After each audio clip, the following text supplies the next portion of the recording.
நம்முடைய கோவை மாநகர் மாவட்டத்தினுடைய தலைவர் ரமேஷ் அவர்கள், அவரோடு நம்முடைய இயக்கத்தில் பணி செய்யக்கூடிய மாநகர மாவட்டத்தினுடைய பொறுப்பாளர்கள், கோவை பெருங்கோட்டத்தினுடைய பொறுப்பாளராக இருக்கக்கூடிய அண்ணன் ஏபி முருகானந்தம் அவர்கள், அண்ணன் மோகன் மந்திராச்சலம் உட்பட எல்லா தலைவர்களும் இங்கே இருக்கிறாங்க. நம்முடைய பாரத பிரதமர் நரேந்திர மோடி தலைமையிலான ஆட்சி இன்னைக்கு 11 ஆண்டுகள் நாம் கடந்திருக்கின்றோம். இந்தியா முழுவதுமே நம்முடைய முக்கியமான தலைவர்கள் பெரும் நகரத்தில் பத்திரிகை நண்பர்களை சந்தித்து உங்கள் மூலமாக மக்களுக்கு 11 ஆண்டுகள்ல நாம் என்ன சாதனை எல்லாம் செய்திருக்கின்றோம், என்ன வாக்குறுதி கொடுத்திருக்கோம், எப்படி நிறைவேற்றிருக்கிறோம் அப்படிங்கிறதெல்லாம் பேசிட்டு இருக்காங்க. எனக்கு தமிழகத்தை பொறுத்தவரை சென்னையில் நம்முடைய மத்திய அமைச்சர் கஜேந்திர சிங் ஷேகாவத் அவர்களும், கோயம்புத்தூர்ல இன்றும் நம்முடைய அகில இந்திய தலைவர் ஜே.பி. நட்டா அவர்களுடைய அறிவுறுத்தலின்படி பத்திரிகை நண்பர்களை சந்தித்துக் கொண்டிருக்கின்றோம். வருகின்ற காலத்தில் நம்முடைய மாநில தலைவர் அண்ணன் நயினார் நாகேந்திரன் அவருடைய அறிவுறுத்தலின்படி தமிழகத்தில் வேறு பகுதியில் நம்முடைய மாநிலத்தினுடைய தலைவர்களும் பத்திரிகையாளரை சந்திக்க ஆரம்பிப்பாங்க. கொஞ்சம் இது நான் ஆரம்பத்தில் பேசுவது கொஞ்சம் நீண்டதாக இருக்கும். பத்திரிகை நண்பர்களுடைய அமைதியை இந்த நேரத்தில் வேண்டிக் கொள்கின்றேன். காரணம், 11 ஆண்டுகள் நம்முடைய சாதனையை இன்று இந்த சந்திப்பின் மூலமாக உங்கள் முன்னால் எடுத்து வைக்கின்றோம். எப்பொழுதுமே ஒரு ஆட்சியினுடைய தன்மையை பார்க்க வேண்டும் என்றால், ஆட்சிக்கு வருவதற்கு முன்பு நாம கொடுத்திருக்கக்கூடிய மேனிஃபெஸ்டோ, தேர்தல் வாக்குறுதி, அது என்ன என்பதை நாம் எடுத்து படிக்கிறோம். இன்னைக்கு நாட்டு மக்களுக்கு, குறிப்பாக கோயம்புத்தூர் பகுதியில் இருக்கக்கூடிய சொந்தங்களுக்கு, தமிழக மக்களுக்கு என்னுடைய அன்பான வேண்டுகோள், 2014 நம்முடைய தேர்தல் வாக்குறுதியை ஒரு முறை நீங்க எடுத்து படிங்க அப்படின்னு நான் அன்போடு கேட்டுக்கொள்கின்றேன். அதே போல 2019 தேர்தல் வாக்குறுதியும் ஒரு முறை எடுத்து படிங்க அப்படின்னு. இது கொஞ்சம் மாறுபட்ட சிந்தனையா இருக்கும். திராவிட முன்னேற்ற கழகத்தில் யாருமே தேர்தல் வாக்குறுதி எடுத்து படிங்கன்னு சொல்ல மாட்டாங்க. ஆனா 90% நாங்க செயல்படுத்திட்டேன்னு சொல்லுவாங்க. ஆனால் கொஞ்சம் வித்தியாசமாக பாரதிய ஜனதா கட்சியில் நாங்கள் சொல்லுகின்றோம், 2014-19 2 தேர்தல் வாக்குறுதியும் லைன் பை லைன் படிங்க. நம்ம செஞ்சிட்டோமா அப்படின்னு டிக் போட்டுக்கிட்டே வாங்க சைட்ல. 2014 செஞ்சிட்டோமா, செய்யலையா? ஏன்னா நீங்கள் வாக்களித்ததற்கு, உங்கள் வாக்குக்கு நம்பிக்கையாக நாங்கள் நடந்து கொண்டிருக்கின்றோம் என்பது அதுதான் முதல் சாட்சி. 2014 நாம் கொடுத்திருக்கக்கூடிய தேர்தல் வாக்குறுதி, நான் ஏற்கனவே பல மேடைகளில் சொல்லி இருக்கின்றேன், முழுவதுமாக நிறைவேற்றி இருக்கின்றோம். ஒன்னே ஒன்று அதில் பாக்கி இருக்கிறது, யூனிஃபார்ம் சிவில் கோட். அதற்கான மூவ்மெண்ட்டும் நம்முடைய மத்திய அரசு ஆரம்பித்திருக்கிறார். 2014 எல்லா தேர்தல் வாக்குறுதியும் சொல்வதை விட மிக முக்கியமாக 10 தேர்தல் வாக்குறுதி மட்டும் உங்கள் முன்னால் சொல்ல வேண்டும் என்பது எங்களுடைய ஆசை. ஒரு முக்கியமான வாக்குறுதி நம்ம கொடுத்தோம், ஊழல் இல்லாத உன்னத ஆட்சியை நாம் இந்திய மக்களுக்கு கொடுப்போம். பதுக்கி வைக்கப்பட்டிருக்கக்கூடிய கருப்பு பணத்தை மீட்பதற்கான எல்லா நடவடிக்கை எடுப்போம். இன்னைக்கு 11 ஆண்டுகள்ல நம்முடைய ஆட்சியே சாட்சி. நம்முடைய டெண்டர் ப்ரொக்யூர்மெண்டா இருக்கட்டும், ராணுவ தளவாடங்கள் நாம் வாங்கியிருக்கக்கூடியதாக இருக்கட்டும், மத்திய அரசினுடைய திட்டங்களாக இருக்கட்டும், எங்கேயும் கூட நாம் ஊழல் செய்திருக்கின்றோம் என்று 11 ஆண்டுகள்ல பத்திரிகை நண்பர்கள் நீங்களும் குற்றச்சாட்டுல, எதிர்க்கட்சி நண்பர்களும் கூட குற்றச்சாட்டு.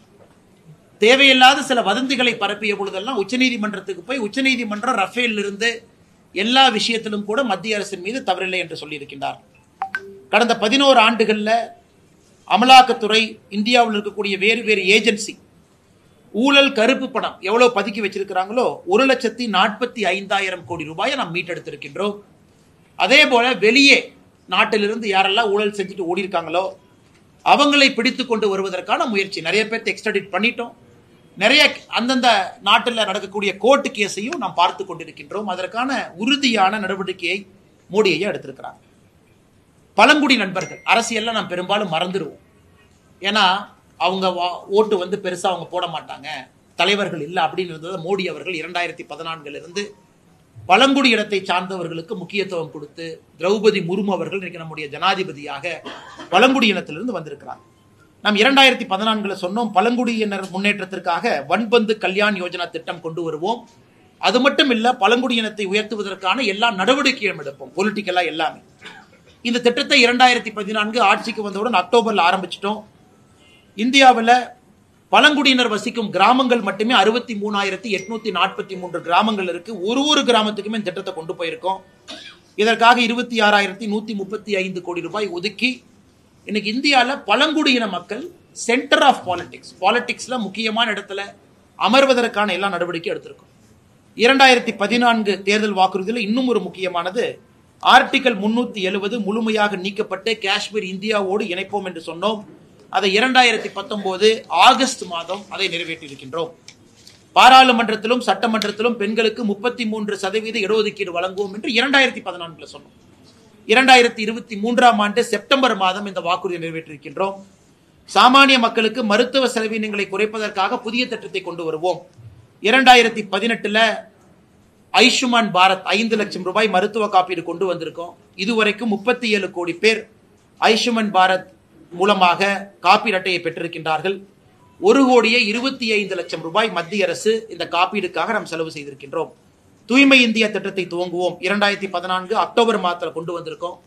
12 கோடி கிராமப்புற வீடுகளுக்கு திட்டத்தின் மூலமாக முதல் முறையாக கழிவறை கட்டி கொடுத்திருக்கின்றோம். விவசாயிகள் பயன்பெற பயிர் காப்பீடு திட்டத்தை அறிமுகப்படுத்துவோம். இதெல்லாம் நம்முடைய தேர்தல் வாக்குறுதிங்க. 2016 பிப்ரவரி இதை ஆரம்பிச்சோம். கடந்த 8 ஆண்டுகள்ல மட்டுமே நிவாரணமாக பயிர் காப்பீடு நிவாரணமாக 1,75,000 கோடி ரூபாய் விடுவித்திருக்கின்றோம். சிறு குறு விவசாயிகள் பயன்பெறுவதற்காக PM கிசான் திட்டத்தை துவங்கணும். அது 2019 பிப்ரவரியிலிருந்து அந்த திட்டத்திற்கு மட்டுமே 3,68,000 கோடி ரூபாய் 11 கோடி விவசாயிகளுக்கு செலவு செய்திருக்கின்றோம். நாட்டினுடைய 75வது சுதந்திர தின கொண்டாட்டத்தின் பொழுது கூரை வீடுகள் இல்லாத இந்தியாவை உருவாக்குவோம் என்கின்ற சங்கல்பத்தை எடுத்தோம். 2016 ஏப்ரல் திட்டத்தை ஆரம்பித்து இதுவரை 2.7 கோடி வீடுகள் கட்டியிருக்கின்றோம். PM ஆவாஸ் யோஜனா திட்டத்தின் கீழ் MSME குறிப்பாக கோயம்புத்தூர் மாநகரத்தில் நம்முடைய மைக்ரோ ஸ்மால் மீடியம் என்டர்பிரைஸ் இருக்கிறாங்க. அவங்களுக்கு கடன் உதவி திட்டம் இந்தியாவில் முதலாக நம்முடைய தேர்தல் வாக்குறுதி அறிவித்தோம். 2015 ஏப்ரல் அதை ஆரம்பிச்சு இன்னைக்கு வரைக்கும் 32,40,000 கோடி ரூபாய் நம்முடைய தொழில் முனைவோர்களுக்கு முத்ரா கடன் மூலமாக மத்திய அரசு கொடுத்திருக்கின்றோம். நம்முடைய திட்டங்கள்ல ஒரு சிறப்பு வாய்ந்த திட்டம் இந்த முத்ரா யோஜனா. ராமர் கோவில் கட்டுவோம், சட்ட திட்டங்களுக்கு உட்பட்ட அனைத்து சாத்தியக்கூறுகளையும் ஆராய்வோம் என்று 2014 சொன்னோம். 2019 உச்சநீதிமன்றத்தினுடைய தீர்ப்பு நவம்பர்ல வந்துச்சு. 2024 ஜனவரி மாதம் ராமர் கோவில் கட்டி கும்பாபிஷேகம் நடத்தியிருக்கின்றோம். இது நம்முடைய ஆட்சியினுடைய முதல் 5 ஆண்டுகள். எல்லா வாக்குறுதியும் நண்பர்கள் முன்னாடி சொல்றதுக்கு பதிலா முதல் 10 முக்கியமான 10 உங்கள் முன்னால் சொல்லியிருக்கின்றேன். பத்திரிகை நண்பர்கள் தயவு செய்து நீங்க ஒரு ஸ்பெஷல் ஒரு ப்ரோக்ராம் போட்டு நம்முடைய 2014 மேனிஃபெஸ்டோ எடுத்து நீங்க மக்களுக்கு நாங்கள் செய்திருக்கின்றோமா செய்யவில்லை என்பதை நீங்கள் கொண்டு சேர்க்க வேண்டும் என்று இந்த நேரத்தில் அன்போடு கேட்டுக்கொள்கின்றோம். 2019 5 ஆண்டுகள் ஆட்சிக்கு பிறகு மக்கள் மறுபடியும் ஆதரவு கொடுத்து 2019 நம்மை ஆட்சியில் அமர்த்தினார்கள். அப்ப நம்முடைய தேர்தல் வாக்குறுதி அதுல முக்கியமான 10 உங்கள் முன்னால் வைக்கின்றோம். குடியுரிமை திருத்த மசோதா கொண்டு வருவோம் என்று சொல்லியிருந்தோம். 2019 டிசம்பர் மாதம் கொண்டு வந்தோம். விவசாயிகள் பயன்பெற கிசான் கடன் அட்டை திட்டத்தை கொண்டு வருவோம் என்று சொன்னோம். 2020 டிசம்பர்ல கொண்டு வந்தோம். இன்னைக்கு 7.7 கோடி விவசாயிகளுக்கு 10 லட்சம் கோடி ரூபாய் நாம் KCC திட்டம் மூலமாக கொடுத்திருக்கின்றோம். சிறு குறு விவசாயிகளுக்கு ஓய்வூதிய திட்டம் பென்ஷன் கொண்டு வருவோம் சொன்னாங்க. 2019 செப்டம்பர்ல ஆரம்பிச்சிருக்கிறோம். எனக்கு 60 வயதிற்கு மேல் விவசாயம் இருக்கக்கூடிய பயனாளிகளுக்கு மாசம் 3,000 ரூபாய் ஓய்வூதியம். நாட்டில் இதுவரைக்கும் 24,60,000 விவசாயிகள் இதில் பயன்பெற்று இருக்கின்றார்கள். மீனவர்கள் பயன்பெற மத்ஸ்ய சம்பத்த யோஜனா திட்டம் கொண்டு வருவோம் என்று சொன்னோம். 2020 செப்டம்பர் மாசம் ஆரம்பிச்சோம். 2020, 21, 24, 25 மட்டுமே 9,407 கோடி ரூபாய் நம்முடைய மீனவ நண்பர்களுக்காக செலவு செய்திருக்கின்றோம்.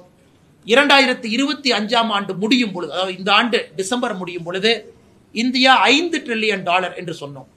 2019 சொன்னோம். இன்னைக்கு இந்தியா 4.1 ட்ரில்லியன். இன்னைக்கு நாம ஜூன்ல இருக்கோம். 4.1 ட்ரில்லியன். குறிப்பாக நாம் இதை புரிந்து கொள்ள வேண்டும். கொரோனால 2 ஆண்டுகள் 2020, 2021 கொரோனா பெரும் தொற்றுல நம்ம மாட்டியும் கூட நம்ம சொன்ன டார்கெட்டை நோக்கி போயிட்டு இருக்கோம். சமீபத்தில் ஜப்பான் நாட்டை முன்னேற்றம் செய்து உலகத்தினுடைய 4வது பெரிய பொருளாதார நாடாக மாறி இருக்கின்றோம். உலகத்தில் வேகமாக வளரக்கூடிய பொருளாதார நாடாக இருக்கின்றோம். எனக்கு international monetary fund 2027 India 5 trillion பொருளாதாரத்தை தொடும் என்கின்ற ஒரு இலக்கை அவங்களே கொடுத்திருக்கிறாங்க. நம்முடைய குரோத் சார்ட்டை வச்சு அனைத்து வீடுகளுக்கும் குழாய் மூலமாக குடிநீர் வழங்கும் திட்டம் செயல்படுத்துவோம் என்று 2019 மேனிஃபெஸ்டோல சொன்னாங்க. ஆகஸ்ட் மாதம் திட்டத்தை ஆரம்பித்தோம். நாட்டில் 12 கோடி வீடுகள், அதாவது மொத்தம் இருக்கக்கூடிய வீடுகளில் 76% நாட்டு மக்களுடைய வீடுகளுக்கு குழாய் மூலமாக குடிநீர் திட்டத்தை கொண்டு வந்திருக்கின்றோம். நாட்டில் 75 புதிய மருத்துவக் கல்லூரிகள் அமைப்போம் என்று 2019 சொன்னோம். 2019 ஆகஸ்ட் திட்டத்தை துவங்கினோம். தமிழகம் உட்பட தமிழகத்துக்கு 11 மருத்துவக் கல்லூரி உட்பட 75 மருத்துவக் கல்லூரிகளும் கொடுத்து விட்டோம். நாட்டில் 5 ஆண்டுகளில் 60,000 கிலோமீட்டர் தேசிய நெடுஞ்சாலை போடுவோம் நம்ம சொன்னோம். 2019 2024 முடியறக்குள்ள மறுபடியும் பத்திரிகை நண்பர்கள் ஞாபகப்படுத்துறோம். கொரோனா தொற்று இருந்தும் கூட 5 ஆண்டுகள்ல 56,701 கிலோமீட்டர் நேஷனல் ஹைவே நாம் போட்டிருக்கோம். நாட்டில் புதிதாக 200 நவோதய வித்யாலயா கேந்திரிய வித்யாலயா ஆரம்பிப்போம் சொன்னோம். 2019 ஆண்டுகளுக்கு பிறகு 113 கேந்திரிய வித்யாலயா நவோதயா பள்ளிகள் நாம திறக்க ஒப்புதல் வாங்கியிருக்கின்றோம், திறந்திருக்கின்றோம். வறுமை கோட்டிற்கு கீழே இருக்கவங்கள சிங்கிள் டிஜிட், அதாவது ஒற்றை எண்ணிக்கை அடிப்படையில் கொண்டு வந்துருவோம். நம்முடைய நாட்டில் மிக இரட்டை எண்ணிக்கை அடிப்படையில் இருக்கிறாங்க, பர்சன்டேஜ் இதில் கொண்டு வந்துவோம் என்று சொன்னோம். நாம் சொன்ன 2012 16.2 விழுக்காடு வறுமை கோட்டு கீழே இருந்தாங்க. $2.15, அதாவது $180 ரூபாய் கீழே அவங்களுடைய வருமானம் இருந்துச்சுங்க. இன்னைக்கு அது 2.3% குறைச்சிருக்கிறோம். 16.2 ஆரம்பித்து இந்த 13 ஆண்டுகளில் 2.3% ஒற்றை இலக்குக்கு கொண்டு வந்திருக்கின்றோம். இதுவும் ஒரு பெரிய சாதனையாக நாம் பார்க்கின்றோம். அதே போல நம்முடைய பத்திரிகை நண்பர்கள் தயவு செய்து 2019 நம்முடைய தேர்தல் வாக்குறுதியும் கூட ஒரு முறை நீங்கள் அலசி ஆராய வேண்டும், மக்களுக்கு எடுத்துச் சொல்ல வேண்டும் என்று அன்போடு கேட்டுக்கொள்கின்றோம். அடுத்து 2024 ஆட்சிக்கு வந்த பொழுது 10வது ஆண்டு முடித்து மக்கள் மறுபடியும் 3வது முறை நமக்கு ஒரு வாய்ப்பு கொடுத்திருக்கிறாங்க. அந்த 3வது முறை ஆட்சி அமைக்கும் பொழுது நாம் தேர்தல் வாக்குறுதி மறுபடியும் கொடுத்திருக்கோம். அந்த தேர்தல் வாக்குறுதியினுடைய முக்கியமான அம்சத்தை உங்க முன்னாடி வைக்கிறேன். முத்ரா கடன் திட்டத்தின் கீழ் அதிகபட்ச கடனாக 20 லட்சம் ரூபாய்க்கு உயர்த்துவோம் என்று சொன்னோம். அதை அக்டோபர் 2024 செயல்படுத்தி காட்டியிருக்கின்றோம். 70 வயதுக்கு மேற்பட்டவர்களுக்கு ஆயுஷ்மான் பாரத் மருத்துவ காப்பீடு திட்டத்தின் கீழ் பயன்பெறுவர் யாராக இருந்தாலும், அவங்க என்ன வருமானம் பெற்றிருந்தாலும் கூட 70 வயசுக்கு மேல முழுவதுமாக அதை கொடுப்போம் என்று சொன்னோம். தமிழ்நாடு அரசு அதை நடைமுறைப்படுத்த தயங்கிக் கொண்டிருக்கின்றார்கள். அக்டோபர் 2024 நாடு முழுவதுமே 70 வயதுக்கு மேற்பட்டவர்களுக்கு ஆயுஷ்மான் பாரத் திட்டத்தை கொண்டு வந்திருக்கின்றோம். நம்முடைய தேர்தல் வாக்குறுதி 2024 சொல்லி இருந்தோம், உலகத்துல திருவள்ளுவர் கலாச்சார மையத்தை அமைப்போம் என்று சொன்னோம். சொன்ன பிறகு செப்டம்பர் 2024 சிங்கப்பூரிலிருந்து, அமெரிக்கா ஹூஸ்டன்ல இருந்து வரிசையாக நம்முடைய திருவள்ளுவர் கலாச்சார ஸ்தாபனத்தை அறிவித்திருக்கின்றோம், தொடங்க ஆரம்பித்திருக்கின்றோம். நாட்டில் இடதுசாரி தீவிரவாதத்தை முற்றிலும் அகற்றுவோம் என்று சொன்னோம். இன்னைக்கு 2026 மார்ச் முடியும் பொழுது நம்முடைய நாட்டில் நக்சலிசம் என்கின்ற வார்த்தை இருக்காது என்கின்ற சங்கல்பத்தை ஏற்றுக்கொண்டு பணி செய்து கொண்டிருக்கின்றோம். அதே போல 2014, 2019, 2024 3 தேர்தல் வாக்குறுதியும் கூட நாட்டில் யூனிஃபார்ம் சிவில் கோட், எல்லா மதம் எல்லா சமுதாயத்திற்கு ஒரே ஒரு சட்டம் என்று சொன்னோம். அதை நிச்சயமாக பாஜக நிறைவேற்றும், அதற்கான எல்லா முயற்சியும் எடுத்துக் கொண்டிருக்கின்றோம். இது நம்முடைய தேர்தல் வாக்குறுதியை பொறுத்தவரை 11 ஆண்டுகள்ல நம்முடைய நாடு எங்கே சென்றிருக்கிறது, நம்முடைய கட்சி என்ன செய்திருக்கின்றோம். அதன் பிறகு தமிழகத்திற்கும் அகில இந்தியாவிற்கும் ஒரு விஷயத்துல கம்பேரிசன். அவங்க என்ன இந்தியா அளவுல என்ன இருக்கு, தமிழ்நாட்டுக்கு நம்ம என்ன பண்ணியிருக்கோம். இந்திய அளவுல இங்க கூட பாத்தீங்கன்னா பேங்க் ஆஃப் பரோடா அவங்க இருக்கிறாங்க. இந்த இதுல ஜன்தன் யோஜனா வங்கி கணக்கு துவங்கணும். 53 கோடி பேர் இந்தியாவில் நம்ம ஆட்சிக்கு வந்த பிறகு வங்கி கணக்கு துவங்கி இருக்கின்றார்கள். தமிழகத்தில் 1,69,00,000 கடந்த 11 ஆண்டுகள்ல முதலாக வங்கி கணக்கு துவங்கி இருக்கிறாங்க. நாட்டில் 52 கோடி முத்ரா லோன் கொடுத்திருக்கோம், 32 லட்சம் கோடி. தமிழகத்தில் 5,79,00,000 முத்ரா லோன் கொடுத்திருக்கோம், 3,20,000 கோடி. இந்தியாவில் முத்ரா லோன்ல தமிழகம் முதல் படியான மாநிலமாக இருக்கின்றோம். ஆயுஷ்மான் பாரத் இந்தியாவில் 37 கோடி கொடுத்திருக்கோம், தமிழகத்தில் 80 லட்சம் கொடுத்திருக்கின்றோம். டேப் வாட்டர், அதாவது குடிநீர் குழாய் மூலமாக 12.2 கோடி வீடுகளுக்கு கொடுத்திருக்கோம், தமிழ்நாட்டில் 89,23,000 வீடுகளுக்கு கொடுத்திருக்கின்றோம். அதே போல டாய்லெட் 12 கோடி இந்தியாவில், தமிழகத்தில் 60,09,000 பேருக்கு நாம் ஆட்சிக்கு வந்த பிறகு முதலாக கழிப்பறை அவர்களுடைய வீட்டுக்கு வந்திருக்கிறது. உஜ்வாலா யோஜனா எல்பிஜி சிலிண்டர் நாட்டில் முதலாக 10,30,00,000 பேருக்கு கடந்த 11 ஆண்டுகள்ல கேஸ் சிலிண்டர் வந்திருக்கு. தமிழகத்தில் முதலாக கேஸ் சிலிண்டர் வந்திருக்கக்கூடிய எண்ணிக்கை 40,99,000 குடும்பங்களுக்கு கேஸ் சிலிண்டர் கொடுத்திருக்கும். அதே போல பிஎம் ஆவாஸ் யோஜனா கிராமப்புறம் 2.7 கோடி வீடுகள் கட்டியிருக்கின்றோம். தமிழகத்தில் 6,41,532 வீடுகள் கட்டியிருக்கின்றோம். அதே போல இளைஞர்களுக்கு பயிற்சி கொடுத்து அடுத்த கட்டம் எடுத்து செல்வதற்கான பிஎம் கௌசல் விகாஸ் யோஜனா 1,42,00,000 இளைஞர்களை நாடு முழுவதுமே நம்ம ட்ரெயின் பண்ணியிருக்கோம். தமிழகத்தில் 8,68,443 இளைஞர்கள் இதை பயிற்சி பெற்றிருக்கின்றார்கள். 1,76,000 ஸ்டார்ட் அப், 118 யூனிகான் இதெல்லாம் நாம உருவாக்கி இருக்கின்றோம். தமிழகத்தில் 10,814 ஸ்டார்ட் அப்பை உருவாக்கி இருக்கின்றோம். அதே போல Atal tinkering lab 3,500 start up incubate பண்ணி 32,000 ஜாப் உருவாக்கி இருக்கோம். தமிழ்நாட்டில் 10,000 அட்டல் டிங்கரிங் லேப், இந்தியா முழுவதும் தமிழ்நாட்டில் 975. பிஎம் கிசான் 11 கோடி விவசாயிகள், விவசாய நண்பர்கள்லாம் சூலூர்லேருந்து வந்திருக்கிறாங்க பைப்லைன் பிரச்சனை சார்பாக, அவங்களுக்கு தெரியும். 11 கோடி விவசாயிகளுக்கு பிஎம் கிசான் திட்டம் கொடுத்துருக்கோம். 3,68,000 கோடி செலவு செய்திருக்கின்றோம். தமிழகத்தில் 22,58,000 விவசாயிகளுக்கு 11 கோடியே 3,665 11,365 கோடி 11,365 crore பிஎம் கிசான்ல கொடுத்திருக்கின்றோம். அதே போல பிஎம் ஃபசல் பீமா யோஜனா இன்சூரன்ஸ் பார்த்தீங்கன்னா 23 கோடி விவசாயிகள் பயன்பெற்றிருக்கின்றார்கள். தமிழகத்தில் 86 லட்சம் விவசாயிகள் இதன் மூலமாக பயன்பெற்றிருக்கின்றார்கள். அதே போல நேஷனல் ஹைவே தமிழகத்திற்கு மட்டுமே நாம் ஆட்சிக்கு வந்த பிறகு 2100 கிலோமீட்டர் தேசிய நெடுஞ்சாலை 11 ஆண்டுகள்ல கட்டி கொடுத்திருக்கின்றோம். இன்னைக்கு தமிழகம் 7000 கிலோமீட்டர் தாண்டி தேசிய நெடுஞ்சாலை தமிழகத்தில் இருக்குது.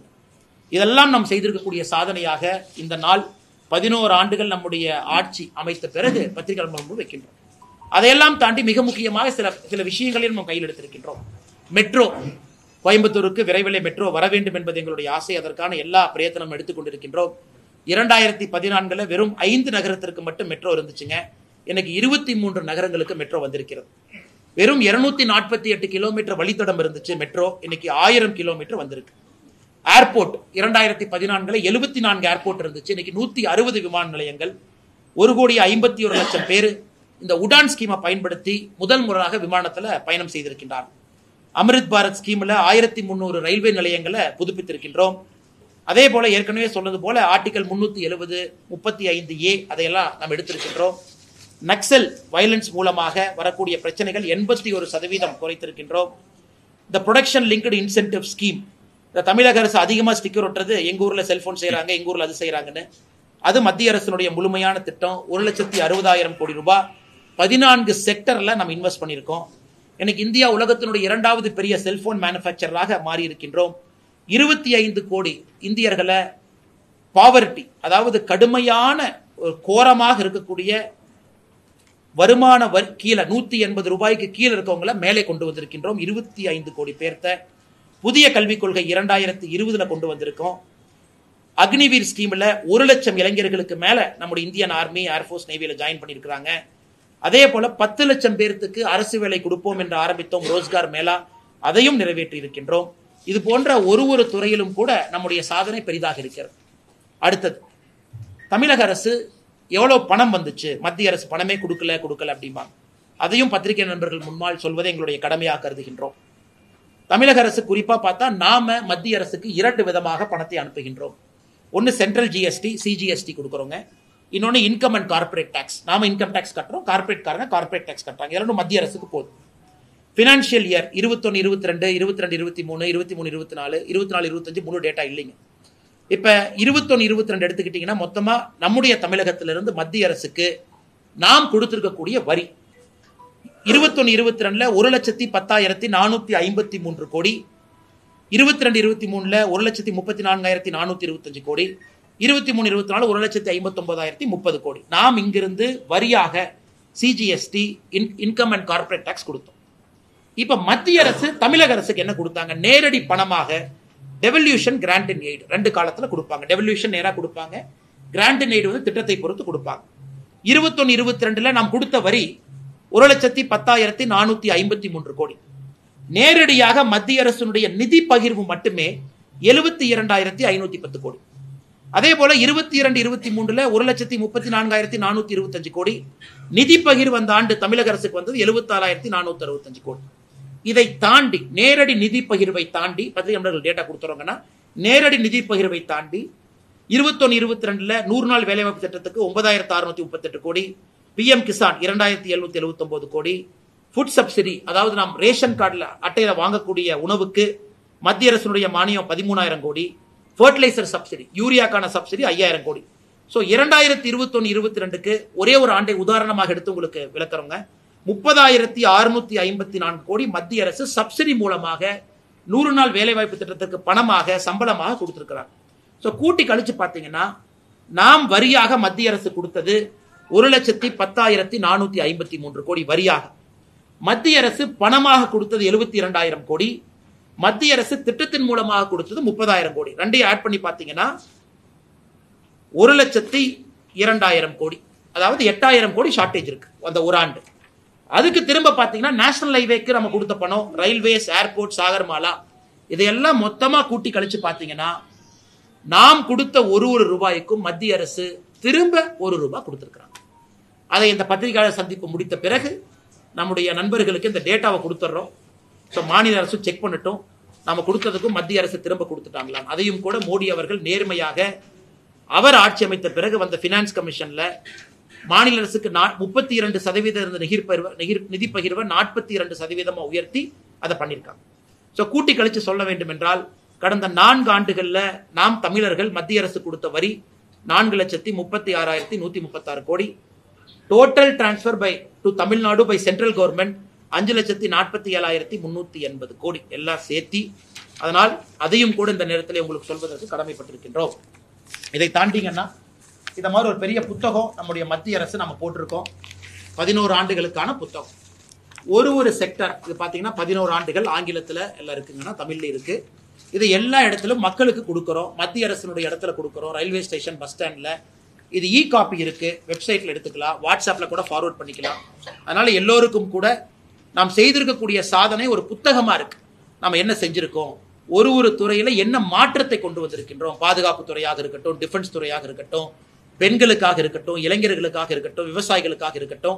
பத்திரிகை நண்பர்களுக்கு என்னுடைய அன்பான வேண்டுகோள், நம்முடைய மாவட்டத்தினுடைய தலைவர் அவங்க இது ஒரு காப்பியா பத்திரிகை நண்பர்களுக்கு அனுப்பிச்சு விட்டுட்டீங்கன்னா காப்பி இருக்கு. அது எல்லா பத்திரிகை நண்பர்களும் ஒரு பார்த்துருவாங்க. ஏன்னா நம்ம இந்த பிரஸ் மீட்ல எல்லா விஷயத்தையும் பேசுவது நேரம் உங்களுக்கு அதிகமாக எடுத்துக்குவோம். அதனால ஒரு முறை நீங்க இதை பார்க்கணும்.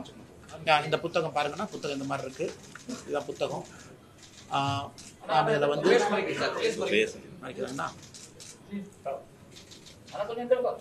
அண்ணா உங்களுக்கு காப்பி அனுப்பிச்சு விட்றோங்கண்ணே. அதுல உதாரணத்துக்கு அது முதல் பேஜ்லயே பாருங்க, காந்தி ஐயா தான் இருக்கிறாங்க. அது ஓபன் பண்ணோன்னே காந்தி ஐயாவும் மோடி ஐயாவும் கட்டி பிடிச்சிட்டு முதல் பக்கம் பாருங்க. ஃபர்ஸ்ட் பேஜ்லயே வானத்தேக்கா இருக்கிறாங்க. இது அகில இந்தியா ஃபுல்லா போற புக் முதல் பேஜ்ல. இதுல வந்து நம்ம ஒரு துறையாக சொல்லி இருக்கின்றோம். என்ன மாற்றம் 2000 நம்ம டிரான்ஸ்பரண்டா இருக்கோங்கண்ணா. நம்ம செஞ்சதை உங்கள் முன்னால் பத்திரிகை நண்பர்கள் முன்னால் எடுத்து சொல்றோம், புக்கு போடுறோம், தைரியமா சொல்றோம். எங்க தேர்தல் வாக்குறுதியை படிங்க. இதே திராவிட முன்னேற்ற கழகம் ஆட்சிக்கு வந்து 4 ஆண்டுகள் ஆச்சு.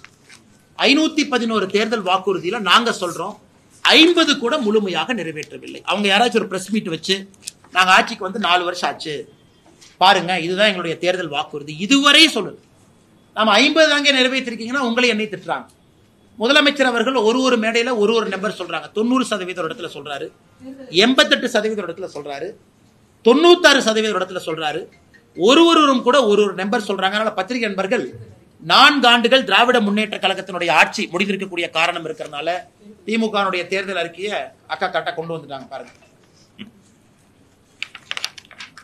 இது திமுகவினுடைய தேர்தல் அறிக்கை இங்க இருக்கு. அதனால் யாராவது ஒரு பத்திரிகை நண்பர் அந்த தேர்தல் அறிக்கையை டவுன்லோட் பண்ணி இவங்க உண்மையாலுமே சொன்னாங்களா, இவங்க சொன்னதுல என்ன உண்மை இருக்கு இங்க பாருங்க. அதாவது 505 விஷயங்கள் சொல்லிட்டு அதுக்கப்புறம் 7 சொல்றாங்க. பொருளாதாரம், வேளாண்மை, நாங்க என்ன பண்ணுவோம்னு சொல்லிட்டு தனியா இன்னொரு பேஜ் அட்டாச் பண்றாங்க. 2 சேர்த்துனீங்கன்னா 505 + 7 512 வரும் திமுகவுடைய தேர்தல் அறிக்கை. யாராவது ஒருத்தர் தயவு செஞ்சு அவங்க சொன்னதுக்கெல்லாம் நாம போட் பண்ணிருக்காங்களா அப்படின்னு நீங்க டிக் போட்டு பாருங்க. எனக்கு தெரிந்து 50 கூட அவங்க செய்யணும். 50 கூட, வெறும் 50 தேர்தல் வாக்குறுதி கூட நிறைவேற்றாம இன்னைக்கு ஆட்சியில திராவிட முன்னேற்ற கழகத்தினுடைய ஆட்சி இங்க நடந்து கொண்டிருக்கிறது. அதையும் கூட பத்திரிகை நண்பர்களுக்கு இந்த நேரத்தில் உங்களுடைய கவனத்துக்கு நாங்கள் கொண்டு வர்றோம். இதை தாண்டி உங்களுக்கு கேள்வி இருந்தா கேளுங்க. அதெல்லாம் பதில் சொல்றேன். முதல்ல இதெல்லாம் முடிச்சுக்கலாம். இந்த அண்ணா பல்கலைக்கழகம் சிடிஆர் எல்லாம் கடைசியா வச்சுக்கோங்கன்னா ஃபர்ஸ்ட் இதை முடிச்சுக்கலாம். நீங்க இவ்வளவு தூரம் சொன்னீங்களே, இவ்வளவு தூரம் சொன்னதுக்கு அப்புறமும் பள்ளி கல்விக்காக எதற்காக நீதிமன்றத்தை நாடித்தான் பணம் வாங்க வேண்டியிருக்கா சார் மத்திய அரசு? ஃபர்ஸ்ட் இது சம்பந்தமா கேள்வி இல்லைங்கன்னா பெட்ரோல் டீசல் விலையை குறைப்புன்னு சொல்லி சொன்னாங்க தேர்தல் வாக்குறுதியில. அதை பத்தி ஒரு வார்த்தை பேசுறீங்க. அண்ணா, தேர்தல் வாக்குறுதியில பெட்ரோல் டீசல் விலை குறைப்பதாக சொன்னோம், குறைத்திருக்கின்றோம். எவ்வளவு குறைச்சிருக்கீங்க? 5 ரூபா 4 ரூபா ஒரு முறை குறைச்சோம், ஒரு முறை 10 ரூபா 7 ரூபா குறைச்சோம், எல்பிஜி சிலிண்டர் குறைச்சோம். ஆனா இதே தேர்தல் திமுக தன்னுடைய தேர்தல் வாக்குறுதியில பெட்ரோல் டீசல் விலையை குறைக்கிறேன்னு சொன்னாங்க. நாங்க 2 முறை குறைத்திருக்கின்றோம் 11 ஆண்டுகள்ல. 2 முறை பாரதிய ஜனதா கட்சி ஆட்சியில குறைச்சிருக்கிறோம். கடந்த முறை தீபாவளியில குறைச்சிருக்கிறோம். ஆனா நம்முடைய ஆட்சியில் நம்ம ஏத்துறது இல்லைங்கன்னா ஆயில் மார்க்கெட்டிங் கம்பெனி சந்தை நிலவரப்படி அவங்க பிக்ஸ் பண்றாங்க. பெட்ரோலியம் மினிஸ்டரோ மத்திய அமைச்சரோ நாங்க அமைச்சரவையிலிருந்து 10 ரூபாய் ஏத்துங்க 20 ரூபாய் ஏத்துங்கன்னு சொல்றது இல்லைங்க. அதுக்கு ஒரு ஃபார்முலா இருக்கு. International brent oil crude price, அது லேண்டிங் காஸ்ட் மும்பைல, அது மும்பைல லேண்ட் ஆனதுக்கு அப்புறம் அந்த லேண்டிங் காஸ்ட்டை வச்சு ஆயில் மார்க்கெட்டிங் கம்பெனி OMC ஒரு பிரைஸை ஃபிக்ஸ் பண்றாங்க. இதுல மத்திய அரசனுடைய தலையீடு எங்கேயுமே இல்லை. இப்ப எங்க மத்திய அரசு இன்டர்நேஷனல் பிரைஸ் குறையுது அப்படிங்கிற இடத்துல 2 முறை நாம இன்டர்வீன் பண்ணி குறைன்னு சொல்லியிருக்கோம். இது நண்பருக்கு ஒரே ஒரு உதாரணம் சொல்றேன். மாநில அரசுகளா நீங்க கேட்கலாம், மத்திய அரசு நீங்க குறைச்சிட்டீங்க, மாநில அரசு குறைச்சுதா? பாரதிய ஜனதா கட்சி ஆளுகின்ற எல்லா மாநிலத்திலும் மாநில அரசு தனியா பெட்ரோலை குறைச்சாங்க. உதாரணத்துக்கு கர்நாடகா, நாம 10 ரூபா குறைச்சதுக்கு அப்புறம் கர்நாடகால 5 ரூபா குறைச்சாங்க. எவ்வளவு பெரிய ஆச்சரியம் பாருங்க. அப்ப கர்நாடகால யாராச்சும் இன்னைக்கு இருக்கிறாங்க அப்படின்னா 15 ரூபாய் குறைச்சிருக்காங்க. மாநில அரசு 5 ரூபாயும் மத்திய அரசு 10 ரூபாய். ஆனா தமிழகத்துல கர்நாடகால பிஜேபி அரசு எங்கேயுமே கர்நாடகாவினுடைய ஆளுகின்ற இதுக்கு முன்னாடி ஆண்ட பிஜேபி அரசு நாம் குறைப்பதாக சொல்ல இருந்தும் குறைச்சோம். ஆனா தமிழகத்துல திராவிட முன்னேற்ற கழக அரசு தேர்தல் வாக்குறுதியாக கொடுத்து விட்டும் கூட சிலிண்டருக்கு 100 ரூபாய் குறைக்கணும், குறைக்கல. பெட்ரோல் டீசல் 5 ரூபா 4 ரூபாய் குறைக்கணும், குறைக்கல. அப்படி இருந்தும் கூட பத்திரிகை நண்பர்கள்ட்ட அக்கௌண்டபிலிட்டி எல்லாம் சுத்துறாங்க. ஒரு பத்திரிகை நண்பர்கள் ஒரு பிரஸ் மீட் வைக்கும் போது நீங்க கேட்பீங்க, அண்ணே 4 வருஷம் ஆச்சு, இன்னைக்கு பாஜக சொல்றாங்க நாங்க இவ்வளவு பண்ணிருக்கோம், இன்னைக்கு உங்க தேர்தல் வாக்குறுதி 505 + 7 512, நீங்க ஏன் செய்யல அப்படின்னு பத்திரிகை நண்பர்கள் நீங்களும் கேட்கணும். ஏன்னா ஒரு ஜனநாயகத்தில் அக்கௌண்டபிலிட்டி வேணும் அல்லங்கண்ணா. நாம நம்ம நண்பர்களுக்கு என்னுடைய அன்பான அறிவுறுத்தல், international brent crude oil price landing காஸ்ட்டை வச்சு நம்ம பண்றோம். எங்கேயும் யாருக்கும் அநியாயம் பண்ணல. எந்த ஆயில் மார்க்கெட்டிங் கம்பெனி, ஒரு பாரத் பெட்ரோலியமோ இந்தியன் ஆயிலோ மக்கள்கிட்ட நாங்க சம்பாதிச்சு 50,000 கோடி ப்ராஃபிட் பண்றோம், அதற்கும் நாங்கள் விடல. எங்களை பொறுத்தவரை பெட்ரோல் டீசலாக இருக்கட்டும், LPG சிலிண்டராக இருக்கட்டும், ஏழை மக்களோடு எப்போதும் வென்று கொண்டிருக்கின்றோம். 2014 பெட்ரோல் டீசல் விலை என்ன இப்ப என்ன இருக்கு? அப்ப சென்ட்ரல் கவர்மெண்ட் வந்து எவ்வளவு வசூலிச்சாங்க, இப்ப எவ்வளவு வசூலிக்கிறாங்க?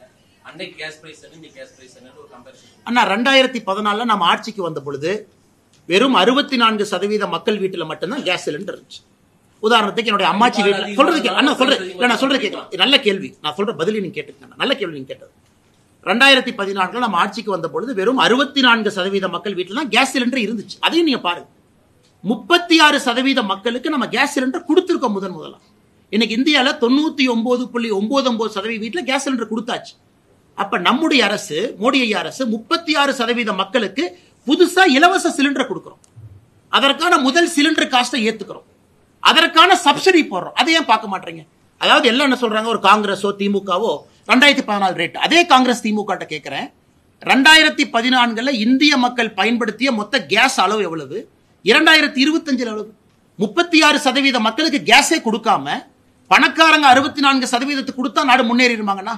நாம் இன்று அதையும் கொடுத்திருக்கோம், அதையும் நீங்க ஃபேக்டர் பண்ணுங்க. அதாவது கேஸ் ரேட் ஏறிடுச்சுன்னு யாராவது சொல்றாங்கன்னா 36% மக்களுக்கு கொடுத்திருக்கிறோமேங்கண்ணா. அதையும் பார்க்க மாட்டோம். 64% பெரிய பொருளாதாரத்துல மேலோங்கி இருக்கிறவங்களா இருந்து வாய்ப்பு இல்லைங்களே. ஏன்னா நாங்க அரசியல் இருக்கும் பொழுது நாங்க எப்படி பார்க்கிறோம், நாட்டுல 3ல் சராசரியாக ஒருவருக்கு கேஸ் இல்லை நாங்க கொதிக்கிறோம். அதாவது 100 பேர் இருக்காங்கன்னா 64 பேருக்கு தான் கேஸ். அப்ப 36னா 3ல் ஒருத்தருக்கு கேஸ் இல்லை. இன்னைக்கு 100% மக்களுக்கும் கேஸ் சிலிண்டர் கொடுத்திருக்கோம். அதான் ஏற்கனவே சொன்னது போல 2014 இந்தியன் ஆயில் கார்பரேஷன் ப்ராஃபிட் என்ன, 2025 ப்ராஃபிட் என்ன? அப்ப ஏறின பிரைஸ் எல்லாம் ப்ராஃபிட்டா மாதிரி இருக்க இல்லை. ஆனா 2014 10,000 கோடி ப்ராஃபிட், 2025 50,000 கோடி ப்ராஃபிட். எதுக்குன்னா இந்தியன் ஆயில் கார்பரேஷன் 40,000 கோடி ரூபாய் மக்கள் பணத்தை சுரண்டான், அதுக்கும் வழி இல்லை. அதையும் நீங்க செக் பண்ணி பாருங்க. எங்களை பொறுத்தவரை ப்ரொபோஷனேட்டா தாங்க இருக்கு. தேர்தல் வாக்குறுதியில நம்ம எங்கேயுமே பெட்ரோல் டீசல் குறைப்பதாக சொல்ல, ஆனாலும் குறைச்சிருக்கோம். நம்முடைய பிஜேபி ஆளுகின்ற மாநிலம் எங்கேயும் குறைப்பதாக சொல்ல நம்ம குறைச்சிருக்கோம். நான் சொல்வது திராவிட முன்னேற்ற கழகம் சொல்லியும் கூட, இங்க மாண்புமிகு அமைச்சர்கள் யாராச்சும் வரும்போது இதே கேள்வியை கேளுங்க, அண்ணே நீங்க தேர்தல் வாக்குறுதியில சொல்லிட்டு ஏன் குறைக்கலன்னு கேளுங்க. சோ எங்களுக்கும் அவங்களுக்கு இருக்கக்கூடிய டிரான்ஸ்பரன்சி, நான் தைரியமா சொல்றேன், 2014 பாரதிய ஜனதா கட்சியினுடைய மேனிஃபெஸ்டோ நண்பர் நீங்க எடுத்து படிச்சு பாருங்க. நான் சொல்றேன் யூனிஃபார்ம் சிவில் கோட் அது ஆன்கோயிங்கா இருக்கு, எல்லாம் நிறைவேற்றியாச்சு. எடுத்து டிக்கெட் அடிச்சு பாருங்க, எல்லாம் நிறைவேற்றிட்டோம். 2019 முக்கியமான இந்த காம்ப்ளிகேட்டட் விஷயத்தை தவிர அதையும் நிறைவேற்றியாச்சு. அதையும் 2031 மறுபடியும் ஆட்சி அமைத்த பிறகு 4வது முறையாக அன்னைக்கு பத்திரிகையாளர் சந்திப்பில் தலைவர்கள் யாரை சொல்லுவாங்க, அதையும் நிறைவேற்றிருப்போம். கேளுங்க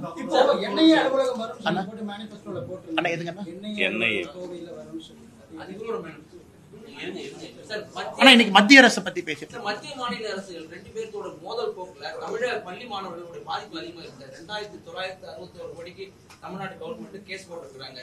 இப்ப சங்கரா இப்ப ஒரு ஆர்டிஇ இதுல வந்து 750 கோடி ரிலீஸ் பண்ணி அந்த குழந்தையோட படிப்பு பாதுகாக்கணும்னு சொல்லிருக்காங்க. 5 லட்சம் குழந்தைகள் பாதிக்கப்பட்டிருக்காங்க. சோ இப்ப ரெண்டு பேருமே சண்டை போட்டுக்கிறதுனால தமிழ்நாட்டு குழந்தைகளுக்கு கிடைக்க வேண்டிய கல்வி நிதி ஒதுக்கீடு கிடைக்காமலே கஷ்டப்பட வேண்டியது சார். நல்ல கேள்விங்கண்ணே. இப்போ சமீபத்தில் நம்முடைய நீதிபதி ஐயா ஜிஆர் சுவாமிநாதன் அவர்கள் தலைமையிலான பெஞ்ச் வந்து ஒரு தீர்ப்பு கொடுத்துருக்குறாங்க. அதாவது சமகிரக சிக்ஷா ஃபண்ட் மத்திய அரசு மாநில அரசு கொடுக்க வேண்டிய நிதி இன்னைக்கு மத்திய அரசு தரப்பை பொறுத்தவரை புதிய கல்விக் கொள்கையை நீங்கள் ஏற்றுக்கணும். ஏன்னா நீங்கள் கையெழுத்து போட்டுட்டு அப்புறம் நீங்கள் மாட்டேன்னு சொல்கிறீங்க, ஏற்றுக்குங்க. இது அதற்காக ஒதுக்கப்பட்ட நிதி அப்படிங்கிறது மத்திய அரசினுடைய வாதம். இன்னைக்கு தனியார் பள்ளிக்கூடம் என்ன சொல்கிறாங்க, ஐயா உங்கள் பிரச்சனை, நான் இன்னைக்கு ரைட் டு எஜுகேஷன்ல ஏழை மக்களுடைய குழந்தைய நான் அட்மிட் பண்ணியிருக்கேன், எனக்கு நீங்க அந்த ஃபீஸை நீங்க கட்டுங்க. அதான் ஆர்டிக்கு நீங்க கேட்கறது. இன்னைக்கு நீதிபதி ஜிஆர் சுவாமிநாதன் அவர்களும் மற்றும் ஒரு நீதியரசரும் என்ன சொல்லியிருக்கிறாங்க, இந்த ஆர்டிஇ ஃபண்டை மட்டும் தனியாக மத்திய அரசு கொடுக்க பாருங்க அப்படின்னு. அதனால் மாநில அரசு கேட்கட்டும், மாநில அரசு மத்திய அரசு கடிதம் எழுதட்டும். இந்த சமகிரக சிக்ஷா ஃபண்டில் ரைட் டு எஜுகேஷன் ஃபண்டு இப்போ நீங்கள் 750 கோடின்னு ஒரு வார்த்தையை பயன்படுத்துறீங்க. அது எவ்வளவு ஆர்டிஇ ஃபண்ட் இருக்கும்? ஆர்டினாங்கன்னா ஏழை மக்களுடைய குழந்தைகள் அந்த பகுதியில் இருக்கக்கூடிய பிரைவேட் ஸ்கூலில் அவங்க போய் படிக்கும் பொழுது அந்த ஸ்கூல் ஃபீஸை மத்திய அரசு கொடுக்குறாங்க, காம்பன்சேட் பண்ணுறாங்க. அதனால் அந்த பணம் 750 கோடியோ 600 கோடியோ எவ்வளோ இருக்கோ அதை மாநில அரசு பிரித்து மத்திய அரசு கிட்ட கேட்கட்டும். நிச்சயமாக என்ன பிரைவேட் ஸ்கூல் என்ன சொல்கிறாங்க, சார் எங்களுக்கு பணம் வர மாட்டேங்குது, மத்திய அரசு மாநில அரசு நீங்கள் சண்டை போடுறது ஓகே, உங்கள் சண்டையில் எதுக்கு எங்களுக்கு பணம் வராமல் இருந்தால் நாங்கள் எப்படி ஸ்கூல் நடத்தும்? ஆனால் நிச்சயமாக நம்முடைய தலைவர் நயினார் அண்ணன், நம்முடைய மூத்த தலைவர்கள் இருக்கிறாங்க, அவங்கள இதை பற்றி யோசிச்சுட்டு இருக்காங்க, பார்த்துட்டு இருக்காங்க. ஒருவேளை மாநில அரசு இதை மத்திய அரசுக்கு கடிதமாக எழுதுறாங்க, ஆர்டிஇ ஃபண்ட் எவ்வளவு, மிச்ச ஃபண்ட் எவ்வளோன்னு கேட்டாங்கன்னா அதை மத்திய அரசுடைய கவனத்துக்கு எடுத்துட்டு போய் இந்த பிரச்சனையை தீர்ப்பதற்கான முயற்சி எடுக்கும். ஏன்னா இதைத்தான் நீதியரசர் சொல்லியிருக்கிறாங்க, மத்திய அரசுக்கு நான் வேண்டுகோள் வைக்கிறேன், ஏன்னா ஆர்டிஇ ஃபண்ட் மூலமா ஒரு தனியார் பள்ளி பாதிக்க கூடாதுங்கிறாங்க, நியாயமான வேண்டுகோள் தான். அதே மாதிரி தான் சர்க்கார் 1050 கோடி நீங்க கூட ஸ்டேட்மெண்ட் கொடுத்திருந்தீங்க. அதுல வந்து இனிமே ஸ்டேட் கவர்மெண்ட் மேல ஏன் ஆய்வு நடத்தாம இருக்கு? தொடர்ந்து ஐசிடி பொறுத்தவரை பல இடத்துல இன்ஃபர்மேஷன் கம்ப்யூட்டர் டெக்னாலஜியில நிறைய குளறுபடிகள் இருக்கு. எங்களுடைய ஆதங்கம் வந்து மத்திய அரசு ஆடிட் பண்ணணும். குறிப்பா அந்த ஐசிடி உட்பட கொடுத்த பணத்தை கம்ப்யூட்டருக்கு பயன்படுத்தினாங்களா, கொடுத்த பணத்தை இதற்கு தான் பயன்படுத்தினாங்களா, இல்ல வேற ஏதாச்சும் நிதியை திருப்பி விட்டுட்டாங்களான்னு. ஆனால் பொறுத்திருந்து பார்ப்போம். சார் டெக்ஸ்டைல் இண்டஸ்ட்ரியில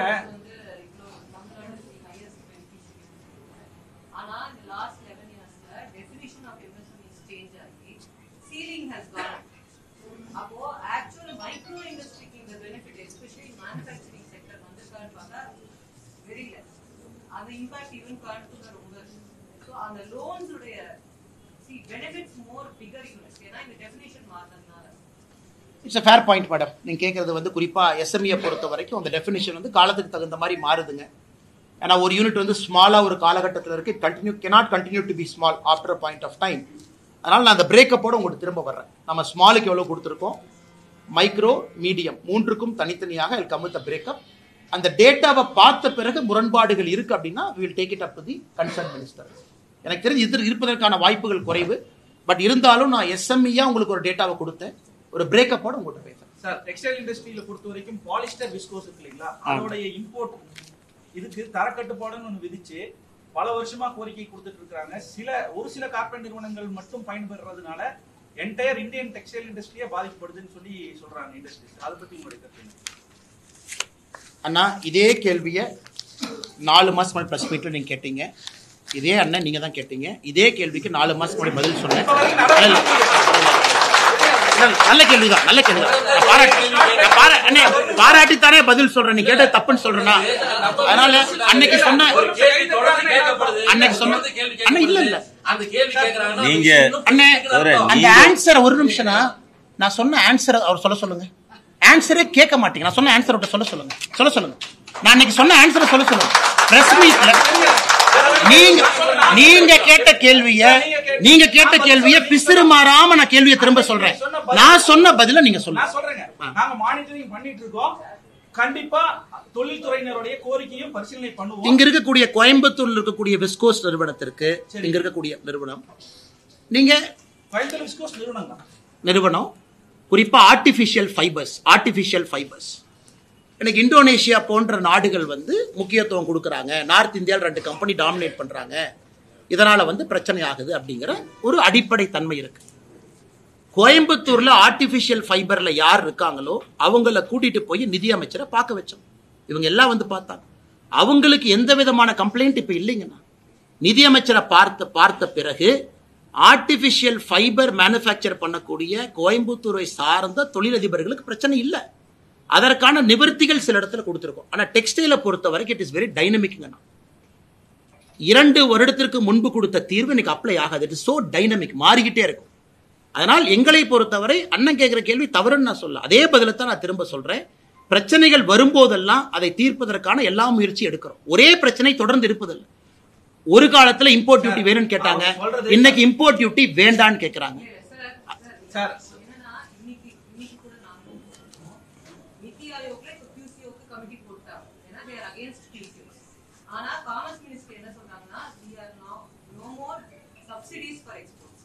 நாங்க QCOs மூலமா தான் இத வந்து ஹேண்டில் பண்ண போறோம்ங்கறாங்க. ஆனா இந்த QCOஸ்க்கு வந்து அகைன் மைக்ரோ அண்ட் ஸ்மால் செக்டர்னால நாட் only டெக்ஸ்டைல்ஸ் இன்ஜினியரிங்லயுமே அவங்களால முடிய மாட்டேங்குது. சோ என்னன்னா இப்ப நீங்க ஃபர்ஸ்ட் பாயிண்ட் சொன்னீங்க கரப்ஷன் இல்லன்னு சொன்னீங்க. கரப்ஷன் இல்ல, but are the voices of micro and small industries hurt? அதுக்கான ப்ரொவிஷன் இப்ப இல்ல. அதுதான் கிரீவன்ஸ். மேடம் இப்ப இத பொறுத்த வரைக்கும் ஓகே, குவாலிட்டி கண்ட்ரோல், குறிப்பா வந்து டெஸ்டிங் லேப் எல்லா இடத்துலயும் இன்னைக்கு மைக்ரோ அண்ட் ஸ்மால் என்ன சொல்றாங்கன்னா எங்களால அதை அஃபோர்ட் பண்ண முடியல, நீங்க அதை சொல்றீங்க. So it's a fair point. ஏற்கனவே சொன்னது போலங்க, ஒரு நாடு முன்னேற முன்னேற முன்னேற நம்முடைய நோக்கம் என்னன்னா ஸ்மால் இருக்கிறவங்க மீடியம்க்கும், மீடியம்ல இருக்கிறவங்க லார்ஜுக்கும் போகணும். அதே நேரத்தில் புதிதா ஸ்மாலுக்கு வரக்கூடிய ஸ்டார்ட் அப்புக்கும் வளர்றதுக்கான எல்லா சூழ்நிலையை உருவாக்கி கொடுக்கணுங்கிறது அரசனுடைய நோக்கம். But a small cannot continue to be small and keep demanding 10 ஆண்டுகளுக்கு முன்பு கொடுத்த அதே விஷயத்தை தொடர்ந்து கொடுங்க. The country will not progress. 2014 நம்ம ஆட்சிக்கு வரும்போது $1.9 trillion, இன்னைக்கு நம்ம $4 trillion. ஸோ கண்ட்ரீஸ்னுடைய எக்கானமியை கிட்டத்தட்ட நம்ம டபுள் பண்ணியிருக்கோம். அப்படி இருக்கும் பொழுது எல்லா இண்டஸ்ட்ரிக்கும் முதல்ல கொடுத்த அதே மாதிரி நீங்க கொடுங்கன்னு சொல்லும் பொழுது the country cannot grow. அதே நேரத்தில் நீங்க சொல்ற பாயிண்ட் இருக்கு, ஸ்மாலும் புரிஞ்சுக்கணும், சேம் சப்சிடி சேம் மொடாலிட்டி முதல்ல மாதிரி இருக்காது. It cannot happen. World over it cannot happen. Second, textile industry பொறுத்த வரைக்கும் மேடம் நம்மை தாண்டி இன்னொரு பிரச்சனை இருக்கு. There is a tariff quota. European union பிரச்சனை அவங்களுக்கு இருக்கு. ஒரு கவர்மெண்ட்டை பொறுத்த வரைக்கும் எல்லா முயற்சிகள் எடுத்தாலும் ரவுண்ட் ட்ரிப்பிங் பண்றாங்க, அதை ஸ்டாப் பண்ணணும். அதெல்லாம் தாண்டி திருப்பூர், கோயம்புத்தூர் போன்ற நிறுவனங்களுக்கு பங்களாதேஷ்ல இருந்து ஒரு பிரச்சனை வருது. நம்ம எவ்வளவுதான் ட்ரை பண்ணாலும் நிறைய நிறுவனங்கள் பங்களாதேஷ்ல போய் அவங்க நிறுவனத்தை ஆரம்பிச்சு உள்ள கொண்டு வர்றாங்க. ஸோ நம்மை தாண்டி ஜியோ பாலிட்டிக்ஸ் இருக்கு, அதையும் இங்க இருக்கக்கூடிய தொழில் நிறுவனங்கள் புரிஞ்சுக்கிறாங்க. ஸோ எல்லாமே மத்திய அரசு தான் செய்யணும் அப்படிங்கிறத தாண்டி, உதாரணத்திற்கு UK இந்தியா FTA சைன் பண்ணியிருக்கோம். இது எத்தனை ஆண்டு காலமாக டெக்ஸ்டைல் இண்டஸ்ட்ரியினுடைய கோரிக்கை, ஃபார் ஹவு மெனி இயர்ஸ். இன்னைக்கு அதை நடத்தி காட்டியிருக்கோம். நம்ம வந்த பிறகு டெக்ஸ்டைல் செக்டருக்கு எத்தனை FTA நம்ம கொடுத்துருக்கோம் மட்டும் பாருங்க மேடம், எத்தனை FTA கொடுத்துருக்கோம். அதனால் என்னை பொறுத்தவரை பண்றோம், செஞ்சுட்டு இருக்கோம் மேடம், இன்னும் செய்யணும், அதில் எந்த மாற்று கருத்தும் இல்லை. அதே நேரத்தில் 2014 இருந்த மாதிரியே 2025 அந்த சப்சிடி கண்டினியூஷன் அப்படிங்கிறது என்னை பொறுத்தவரை கஷ்டம். But wherever possible we are solving their pain. Sir அவங்க சொல்றது மெயினா ரா மெட்டீரியல் பிரைஸ் ஹைக் தான் பிரச்சனைங்கறாங்க. அதை தீர்க்கறதுக்கு will you facilitate with the central government? அண்ணா அதான் எங்க கடமை, அதான் எங்க வேலை. நான் சொல்றது அந்த நிறுவனத்தினுடைய முதலாளிகளோ நிறுவனத்தினுடைய யார் இருக்காங்களோ they are continuously in talks, continuously engage பண்ணிட்டு இருக்காங்க. அந்த 2 பெரிய நிறுவனங்கள் மார்க்கெட்டை கேப்சர் பண்ணி அவங்க ஆர்டிஃபிஷியலா அந்த ரா மெட்டீரியலுடைய பிரைஸை என்ன வைக்கிறாங்களோ அதை உடைத்து இந்தியாவில் இருக்கக்கூடிய சிறு குறு நிறுவனங்களும் மேன்மேடு ஃபைபர்ல வரணும் அப்படிங்கறத நோக்கம். அதற்கான எல்லா முயற்சியும் தொடர்ந்து எடுத்துக்கிட்டு தான் இருக்கும். ஏவியேஷன் பொறுத்த வரைக்கும் நீங்க சொன்னீங்க நாங்க we are continuously monitoring Coimbatore International Airport development. அத பத்தி உங்களுடைய நிலைப்பாடு என்ன? போன பிரஸ் மீட்டுக்கு அண்ணா கோயம்புத்தூர் ஏர்போர்ட்டை பொறுத்த வரைக்கும் இன்னைக்கும் அன்னைக்கு சொன்ன அதே கேள்வியை உங்க முன்னாடி வைக்கிறோம். 74 விமான நிலையங்கள் இந்தியாவில் 162 மாறி இருக்கும் பொழுது தமிழகத்தில் தூத்துக்குடி ஓப்பனிங்க்கு வந்துருச்சு, திருச்சி புதுசா ஓபன் பண்ணியாச்சு, எல்லா இடமும் இருக்கும் பொழுது கோயம்புத்தூர் மட்டும் ஏன் இந்த பிரச்சனை?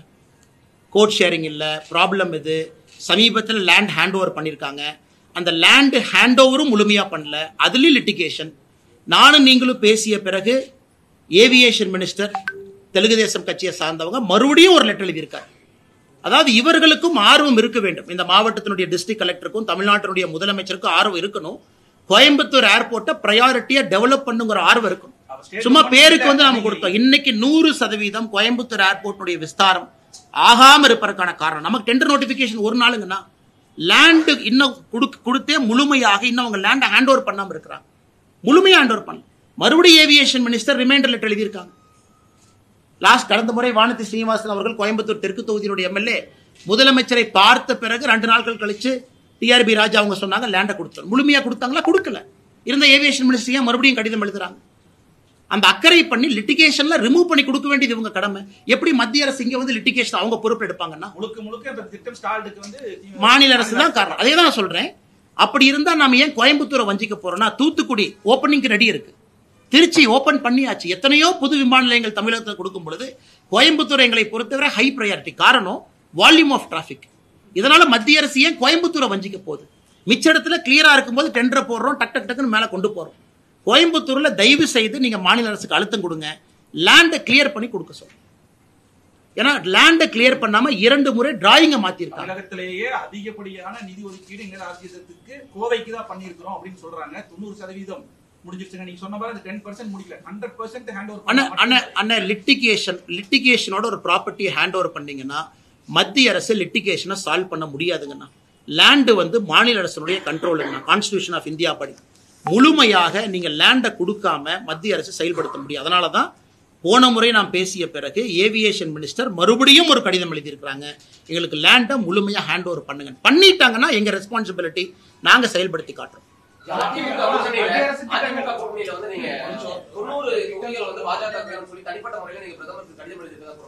அப்படின்னு யாரும் சொன்னா நான் கடிதம் ஒரு நிமிஷம் தலைவா, நான் கடிதம் எழுதி உங்களுக்கு ஒரு காப்பி கொடுத்திருந்தா ஓகே, நான் கடிதம் எழுதியிருக்கேன்னு சொன்னா ஓகே. காலையில இருந்து கடிதம் எழுதியிருக்காங்க, இதை வந்து இப்படி சொல்லியிருக்காங்க அப்படி சொல்லியிருக்காங்க. அண்ணா நான் சிவனே என் வேலையை பார்த்துட்டு இருக்கேன். என்னை பொறுத்தவரை 2024 கூட்டணி எல்லாம் ஃபார்ம் ஆன பிறகு, எல்லா கட்சிகளும் அமைந்த பிறகு அந்தந்த தலைவர்கள் பேசுவாங்க யார் எவ்வளவு சீட் நிக்கணும். எங்கிட்ட கேட்டீங்கன்னா பிஜேபி நிறைய சீட்ல நிக்கணும்னு நினைக்கிற ஆள் நான். பிஜேபி 2014, 19, 24 ஒரு ஆண்டு வளர்ச்சி பாதையில் இருக்கு. அதனால் என்னை பொறுத்தவரை நான் கடிதம் எழுதியிருந்தால் நானே உங்கள்கிட்ட சொல்றேன், அந்த நேரம் சூழ்நிலை வரும் பொழுது தலைவர்கள் இருக்காங்க சொல்லுவாங்க. அதனால இதை ஒரு விவாத பொருளாக எதற்காக்கணும்? எலெக்ஷன் பக்கத்துல வந்துருச்சாங்கன்னா கூட்டணி ஃபார்ம் ஆயிருச்சா? அண்ணாமலையோட வாக்குறுதிகள் ஒண்ணுமே என்னென்ன நிறைவேறிருக்கு சார்? நீங்க எலெக்ஷன் சொன்னீங்களா சார், என்டிஏ அண்ணன் என்ஏ கொண்டு வரீங்க, அதெல்லாம் என்ன?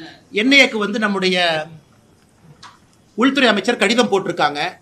குறிப்பாக நம்முடைய அமித்ஷா அவர்கள் ஒரு கடிதம் எழுதியிருக்கிறாங்க, பதில் கடிதம். என்ன சொல்லியிருக்காங்கன்னா, மதுரை அலுவலகத்தை வந்து நாங்க இன்னைக்கு விஸ்தாரப்படுத்துறோம். காரணம் வந்து ஜியாகிரபிக்கல் லொகேஷன் படி மதுரைக்கு வந்து இன்னைக்கு ஒரு விஸ்தாரப்படுத்தணும். என்ஐஏ என்சிபி 2க்கும். ஸோ நார்கோட்டிக்ஸ் கண்ட்ரோல் பியூரோ கோயம்புத்தூருக்கு வர வேண்டும் என்பது எங்களுடைய தொடர் இது. காரணம் இங்கே கல்லூரிகள் பள்ளிகள் அதிகமாக இருக்கு. இன்னைக்கு மதுரை அலுவலகத்தை ஒரு படி மேலே உயர்த்தி விட்டுருக்காங்க, 1 லெவல் அப் கொண்டு போயிருக்காங்க. அது கோயம்புத்தூர் உட்பட எல்லா பகுதிக்கும் அது பார்த்துக்கணும் அப்படின்னு என்ஐஏக்கு நாங்கள் எழுதின கடிதத்திற்கு பரிசீலிப்பதாக கடிதம் எழுதியிருக்கிறாங்க. ஸோ பரிசீலனை இருக்கு. என்சிபியை பொறுத்தவரை நம்முடைய கோரிக்கைக்கு மதுரையை எலிவேட் பண்ணி அதற்கு அதே பவர்ஸ் கொடுத்து சீனியர் ஆஃபீஸர்ஸ் அனுப்பிச்சிருக்காங்க. பட் தொடர்ந்து நாங்கள் கேட்போம், போராடுவோம். காரணம், தமிழகத்தில் கல்லூரிகள் அதிகமாக இருக்கக்கூடிய மாவட்டம் கோவை மாவட்டம். இங்க தனிப்பட்ட அதிகாரிகள் கண்காணிக்கணும். ஒருவேளை மதுரையை எலிவேட் பண்ணா கூட இங்க ஒரு பிரான்ச் ஆஃபீஸ் மாதிரி போட்டுனாவது இங்க வந்து உட்காரணும். ஆனால் தொடர்ந்து எல்லா இடத்துலையும் ஃபாலோ பண்ணிக்கிட்டே இருக்கோங்கன்னா போராடிட்டு இருக்கோம். 48 hours ஓகே. மிச்சம் எல்லாம் முடிச்சுட்டு அதுக்கு வருவேன். இன்னைக்கு CDR 2க்கு வருவேன். கேளுங்க.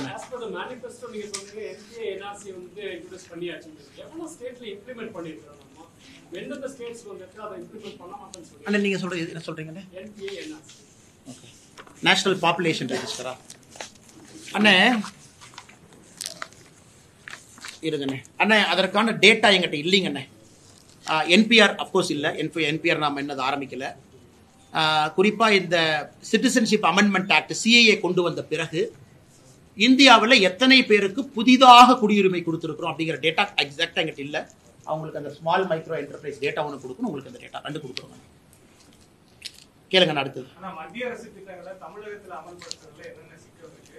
தொடர்ச்சியா இன்னொரு கேள்வி என்னன்னா, இப்ப NEPயா இருக்கட்டும், விஸ்வகர்மா யோஜனா இருக்கட்டும், இதெல்லாம் அமல்படுத்தாதனால தமிழகம் இழந்திருக்கக்கூடிய விஷயங்கள் என்னன்னா நீங்க நினைக்கிறீங்க? அதே மாதிரி கொடுக்கப்பட்ட நிதிகளுக்கு ஆனா பார்த்தீங்கன்னா இன்னைக்கு விஸ்வகர்மா யோஜனா முதல் எடுத்துக்கலாங்கன்னா 13,000 கோடி ரூபாய் திட்டம். அது இந்தியால எல்லா மாநிலத்திலும் இதை வந்து முதல்வர் விஸ்வகர்மா திட்டம் கொண்டு வந்தாங்க. நாம் சொல்லியிருக்கக்கூடிய திட்டத்திலிருந்து முழுமையாக மாறுபட்ட திட்டம். நாம வந்து 3 லட்சம் ரூபாய் 1 லட்சம் அவங்களுக்கு, நாம வந்து அதிகப்படியான கம்யூனிட்டி சேர்த்திருக்கோம், அவங்க குறைவான கம்யூனிட்டி சேர்த்திருக்காங்க. அதனால மாநில அரசுகிட்ட நான் கேட்க விரும்புறது, ஐயா நாங்க விஸ்வகர்மா திட்டத்தை கொண்டு வந்தோம், லட்சக்கணக்கான மனிதர்கள் ரெஜிஸ்டர் பண்ணாங்க, நீங்க கொண்டு வந்த விஸ்வகர்மா திட்டத்துல ஆயிரக்கணக்கானவர்கள் கூட பதிவு செய்யல அப்படிங்கிறது என்னுடைய குற்றச்சாட்டு. அதுக்கு உங்க 1 ரூபாய் கூட நிதி அலோகேட் பண்ண. இந்தியா முழுவதும் விஸ்வகர்மால நம்ம நிதி கொடுத்து 13,000 கோடி திட்டத்தை செயல்படுத்தி கொண்டிருக்கும் பொழுது தமிழகத்தில் ஏட்டிக்கு போட்டியாக ஒரு திட்டத்தை கொண்டு வந்து எத்தனை பேர் பதிவு பண்ணிருக்காங்க? ரெக்கார்டு கொடுக்கட்டும். மோடி ஐயாவுடைய விஸ்வகர்மா திட்டத்தினுடைய பதிவு டீட்டெயில் தமிழக அரசு கையிலே இருக்கு, அதே வெளியிடட்டும். ஸோ நமக்கு பதிவு செய்ததில் 10ல் ஒருத்தர் தான் தமிழ்நாடு விஸ்வகர்மா திட்டத்தில் பதிவு பண்ணியிருக்காங்க. அது அவங்களே கிளாரிஃபை பண்ணட்டும். 1 ரூபாய் கூட ஃபண்டினை டிஸ்போஸே பண்ணல. அப்படி இருக்கும் பொழுது வேண்டுமென்றே மத்திய அரசுடைய திட்டத்தை முடக்க பார்த்து மாநில அரசு போட்டியாக கொண்டு வந்த திட்டம் ஃபெயிலியர் தானே. இது அவங்க வந்து மாநில அரசு உணர்ந்துக்கணும். அதே போல முதலமைச்சருடைய மருந்து கடைகள் திட்டம் அதுவும் இன்னைக்கு ஃபெயிலியர் ஆக போகுது. காரணம், இந்தியா முழுவதுமே பிரதம மந்திரியினுடைய மலிவான மருந்து கடை இந்தியா முழுவதுமே இருக்கு. தமிழகத்தில் 900க்கும் மேற்பட்ட கடைகள் இருக்கு. அதற்கும் ஏட்டி போட்டியை அவனை கொண்டு வந்து இன்னைக்கு முதலமைச்சருடைய மருந்து கடை ப்ரொக்யூர் பண்ண முடியல, அவங்களால மருந்து வாங்க முடியாம தவிச்சிட்டு இருக்காங்க. ஸோ அங்கேயும் பிரச்சனை. இன்னைக்கு நீங்க தேவையில்லாம முதலமைச்சருடைய மலிவு மருந்து கடை ஆரம்பிச்சு உங்களாலையும் ப்ரொக்யூர் பண்ண முடியல, மத்திய அரசுக்கு சப்ளை செயின்ல வரக்கூடியது நீங்க பிளாக் பண்ணி வச்சிருக்கீங்க. இதுவும் பிரச்சனை. ஆனா முதலமைச்சர் அவர்கள் உணர்ந்து கொள்ள வேண்டும், ஒரு திட்டத்தை நீங்க கொண்டு வந்தா முழுமையா நிறைவேற்று. மத்திய அரசு திட்டத்தையும் நிறைவேற்ற விடாம உங்க திட்டத்தை கொண்டு வந்து அதையும் பிளாக் பண்ணி 2 திட்டத்தை சொதப்பிட்டு இருக்காரு. ஒன்னு விஸ்வகர்மா திட்டத்தை முடிச்சு விட்டாரு, இந்தியா முழுவதும் பயன்பெற திட்டம். பிரதம மந்திரியினுடைய மலிவு விலை மருந்து கடை, அங்க வரக்கூடிய சப்ளை செயின்ல தமிழக அரசு கான்ட்ராக்ட் போடுறாங்க, எனக்கும் அதே மருந்து கொடு. அப்புறம் என்ன பிரமாதம்? அதே மருந்து பிரதமருடைய கடைக்கு போகும் பொழுது நீங்க எதுக்கு அதை வாங்குறீங்க? வேற சப்ளை செயினுக்கு போங்க. நீங்க வாங்குறதுனால அங்க போற சப்ளை செயின் பாதிக்குது. அதனால 2 திட்டமும் கூட ஏட்டிக்கு போட்டியா கொண்டு வந்த திட்டம் வந்து அட்டர் ஃபெயிலியர் தான். அப்படின்னா மத்திய அரசு கொடுக்கக்கூடிய நிதி ஆதாரங்கள் சரியான முறையில விவசாயிகளுக்கும் போய் சேர மாட்டேங்குது, இண்டஸ்ட்ரியல்ஸ்காரங்களுக்கும் எம்எஸ்எம்இ இண்டஸ்ட்ரியல்காரங்களுக்கும் போய் சேர மாட்டேங்குது. அவங்களும் ஒரு பக்கம் எல்லாருக்கும் தரப்புலையுமே எங்களுக்கு சென்ட்ரல் கவர்மெண்ட்ல எவ்வளவு பணம் கொடுக்குறாங்கன்னு எங்களுக்கு தெரியுது சார், எவ்வளவு வருதுன்னு தெரியல சார் அப்படிங்கிற இங்க பிரச்சனை என்னன்னா, எதற்காக இந்தியால எல்லா இடத்துலயும் டபுள் இன்ஜின் கவர்மெண்ட் சக்சஸ் ஆகுதுனாங்கன்னா டிரான்ஸ்பரன்சி இருக்கு. பிஜேபி ஆட்சி மத்தியிலும் மாநிலத்திலும் ஒரே ஆட்சி இருக்கும் பொழுது அக்கௌண்டபிலிட்டி இருக்கு. இங்க வந்து அக்கௌண்டபிலிட்டி இல்ல. அதாவது ஃபேக் டேட்டா போடணும். 100 நாள் வேலைவாய்ப்பு திட்டத்தில் எவ்வளவு ஃப்ராட் பண்ணியிருக்கிறாங்க, ஃபேக் என்ட்ரி. அதே போல மிக முக்கியமாக பிஎம் கிசான் ஸ்கீம் எனக்கு ரொம்ப மனது வலிக்கக்கூடிய திட்டங்கன்னா, 38 லட்சத்தில் ஆரம்பிச்சு 21 லட்சத்துக்கு வந்துட்டோம். 17 லட்சம் விவசாயிகள் டிஸ்குவாலிஃபை ஆயிட்டான். நாம டிஸ்குவாலிஃபை பண்ணல, டிஸ்குவாலிஃபை பண்ணது மாநில அரசு. நம்ம ஆரம்பிக்கும் போது 38 லட்சம், உன் டாக்குமெண்ட் இப்படி இல்லை, பட்டா சிட்டா 2 பேர்த்து பேர்ல இருக்கு, ஒரே குடும்ப பிரிங்கன்னு இவங்க பிரச்சனை பண்ணி அதை குறைச்சு 21 லட்சத்தில் வச்சிருக்கிறாங்க. ஸோ மாநில அரசை பொறுத்தவரை டிரான்ஸ்பரன்சி இல்லாம பாருங்க. ஆவாஸ் யோஜனா இந்தியா முழுவதும் ஒழுங்கா போகுது. இங்க நேத்து கூட ஒரு அக்கா சொன்னாங்க, நான் திமுக காரனுக்கு பணம் கொடுத்தா தான் என்ட்ரியே போடுறான் பஞ்சாயத்து லெவல். ஸோ எல்லா இடத்திலும் கூட மத்திய அரசினுடைய திட்டத்தை செயல்படுத்தக்கூடாது என்கின்ற ஒற்றை நோக்கில் திராவிட முன்னேற்ற கழகம் இருக்கிறாங்க. அனைத்து இடத்திலும் சப்சிடி டிரான்ஸ்பரண்டா போகும்போது இங்க மட்டும் என்ன பிரச்சனை? ஏன் அதை பண்றாங்க? கலெக்டர் ஆஃபீஸ்ல அக்ரிகல்ச்சர் ஆஃபீஸர் இருக்கார், அவர் என்ன பண்றாரு? டாஸ்மாக் இன்சார்ஜா பல கலெக்டர் ஆஃபீஸ்ல போட்டிருக்காங்க. அவங்க வேலை தானே. அவங்க போய் உண்மையாலுமே மண்வள அடையாள அட்டை 25 கோடி விவசாயிகள் தமிழகத்தில் அது குறைவு வாங்கல. இதெல்லாம் போய் கேம்ப் போட்டு நடத்தணும். மாநில அரசு கேம்ப் போட்டு இது மத்திய அரசுடைய திட்டம், வாங்க எங்க அதிகாரிகள் உட்கார்ந்து இருப்பாங்க, ஞாயிற்றுக்கிழமைக்கு நீங்க வாங்க கலெக்டர் ஆஃபீஸ்க்கு, நீங்க வந்து பதிவு பண்ணுங்க. அதான் டபுள் இன்ஜின் கவர்மெண்ட். ஒரு மாநில அரசும் மத்திய அரசும் ஒரே கட்சியில் இருக்கும்போது நடக்கும். ஆனா தமிழகம் நம்முடைய துரதிர்ஷ்டம், மாநில அரசு மத்திய அரசுடைய திட்டங்களை முடக்க வேண்டும் என்கின்ற ஒற்றை நோக்கில் இருக்கிறாங்க. அதான் பிரச்சனை. அதிமுக கூட்டணி வேண்டாம் என்றது நிலைப்பாட்டில் இருந்த அண்ணாமலை தற்போது வரைக்கும் மாறல அப்படின்ற ஒரு இருக்கு. ஏன்னா அமித்ஷா பங்கேற்ற மேடையில கூட நீங்க அதிமுக தலைவர்கள் குறித்து பேசல. அதே போன்று கோவையில் நடைபெற்ற இளையராஜா கூட்ட நிகழ்ச்சியில தளபதி ஸ்டாலின் ஐயா சொன்னாரு, அதிமுக தலைவர்கள் குறித்து இந்த விதமான கருத்து பேசல. அண்ணா, நான் பிஜேபியினுடைய தொண்டனா, உயிர் இருக்கிற வரைக்கும் இந்த கட்சி வளர்ச்சிக்காக மட்டும்தான் நான் இருக்கேன். மற்ற கட்சி அதே நேரத்தில் கட்சி ஒரு முடிவெடுக்கும் பொழுது ஒரு தொண்டனாக நான் கட்டுப்படுறேங்கண்ணா. எங்களுடைய தலைவர்கள் ஒரு முடிவு எடுக்கிறாங்க, தொண்டனா கட்டுப்படுறேன். சில இடத்துல எங்கே வாயை மூடிக்கொண்டிருக்க வேண்டுமோ அங்கே வாயை மூடிக்கொண்டிருக்கின்றேன், எங்கே பேச வேண்டுமோ அங்கே பேசுறேன். உறுதியாக தமிழகத்தில் அரசியல் மாற்றம் நடக்க வேண்டும் என்று நினைக்கக்கூடிய மனிதன் நான். அதே நேரத்தில் எந்த கட்சி நான் திறந்தாழ்ந்து பேசல. இளையராஜா ஐயாவை பொறுத்தவரை அவருக்கும் கலைஞர் கருணாநிதி ஐயாவுக்கும் தனிப்பட்ட நட்பு. இளையராஜா ஐயாவை நான் காலையில் எங்க பார்த்து பார்த்தேன். நம்ம மாநகரத்துக்கு வந்திருக்கிறாங்க, நம்ம வரவேற்கலாம், எப்படி இருக்கும். ஐயாவை காலையில் சந்தித்த பொழுது ஐயா ஆணை சொன்னாங்க, நீ சாயந்தரம் நிகழ்ச்சிக்கு வந்திருப்பா, வந்து பார்த்துட்டு போ வா அப்படின்னாரு. ஏன்னா இளையராஜா ஐயா சொன்ன பிறகு எப்பொழுதுமே தட்டாமல் கேட்கக்கூடிய மனிதன் நான். நிகழ்ச்சிக்கு போனேன், ஐயா சொன்னாங்க சரி மேடைக்கு வாங்க அப்படின்னு. மேடைக்கு போய் பேசும் பொழுது அது அரசியல் மேடையாக நான் பயன்படுத்திக் கொள்ள விரும்பவில்லை. ஏன்னா இதே இளையராஜா ஐயா மேடையில் எத்தனையோ அரசியல் தலைவர்கள் பேசியிருக்கிறாங்க. ஆனா இளையராஜா ஐயாவை பொறுத்தவரை அவருக்கும் கலைஞர் கருணாநிதி ஐயாவுக்கும் தனிப்பட்ட நட்பு. ஏன்னா பிறந்த நாளே மாத்திக்கிட்ட நட்பு இருவருக்கும் இருக்காரு, அதை எடுத்து காட்டணும். அதே நேரத்தில் எனக்கும் முதலமைச்சர் மு க ஸ்டாலின் ஐயாவுக்கும் கருத்து வேறுபாடுகள் இருந்தாலும் இளையராஜா ஐயாவை பொறுத்தவரை கடந்த ஒரு 4-5 மாதங்கள் அழகா பண்ணியிருக்காங்க. அவருடைய சிம்பனி ஆர்கெஸ்ட்ரா மிக அழகா அதை கொண்டு வந்திருக்கிறாங்க. இளையராஜாவுக்கு கொடுக்க வேண்டிய மரியாதையை மாநில அரசு கொடுத்திருக்கிறாங்க. அதைத்தான் நான் சொன்னேனோ தவிர, ஏன்னா மற்ற தலைவர்கள் பெயரை சொல்லவில்லை, அதற்காக கொச்சப்படுத்தினாங்க அர்த்தம் இல்லை. கலைஞர் கருணாநிதி ஐயா தனி நட்பு. பிரதமர் ஐயா இளையராஜா ஐயாவுக்கு செய்ய மாநிலத்தினுடைய முதலமைச்சர் ஸ்டாலின் ஐயாவும் செய்யறாங்க. அதை அந்த மேடையில சொல்லாம வெறும் அரசியல் மேடையாக நான் பயன்படுத்தி நாங்க அப்படின்னு சொன்னா தப்பா, அது இளையராஜாவை கொச்சைப்படுத்துவது போல் இருந்திருக்கும். அதனால் மிச்சம் யாரு மேலே காழ்ப்புணர்ச்சி இல்லைங்கன்னா எங்கே எதை சொல்ல வேண்டுமோ நிச்சயமாக அங்கே அதை சொல்லுங்க.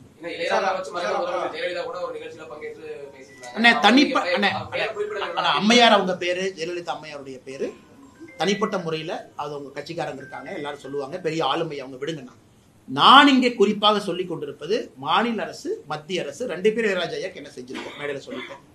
எல்லாரையும் தாண்டி கலைஞர் கருணாநிதி ஐயாவுக்கும் இளையராஜா ஐயாவுக்கும் தனிப்பட்ட நட்பு. அது வேற எந்த அரசியல் தலைவரும் சொல்ல முடியாது. எங்க இடத்துக்கு தனிப்பட்ட நட்பு இருக்கு, அதையும் நான் சொல்லி இருக்கிறேன்.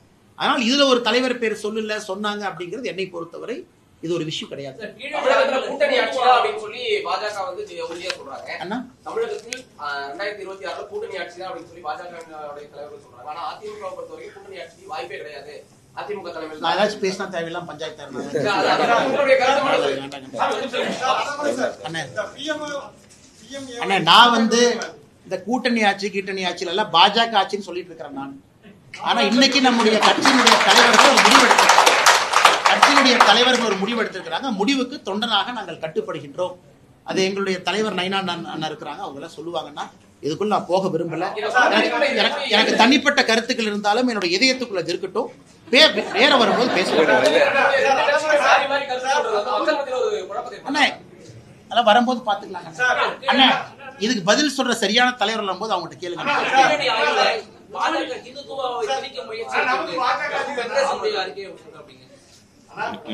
அண்ணே இந்த கீழடி ஆய்வை பத்தி கேட்டீங்கன்னா கொஞ்சம் விலாவரியாக பேச வேண்டும் என்று விரும்புகின்றேன். காரணம், கீழடியை பொறுத்தவரை 10 ஜூன் 2025 மத்திய அமைச்சர் திரு கஜேந்திர சிங் ஷெகாவத் அவங்க சென்னைக்கு வந்தாங்க.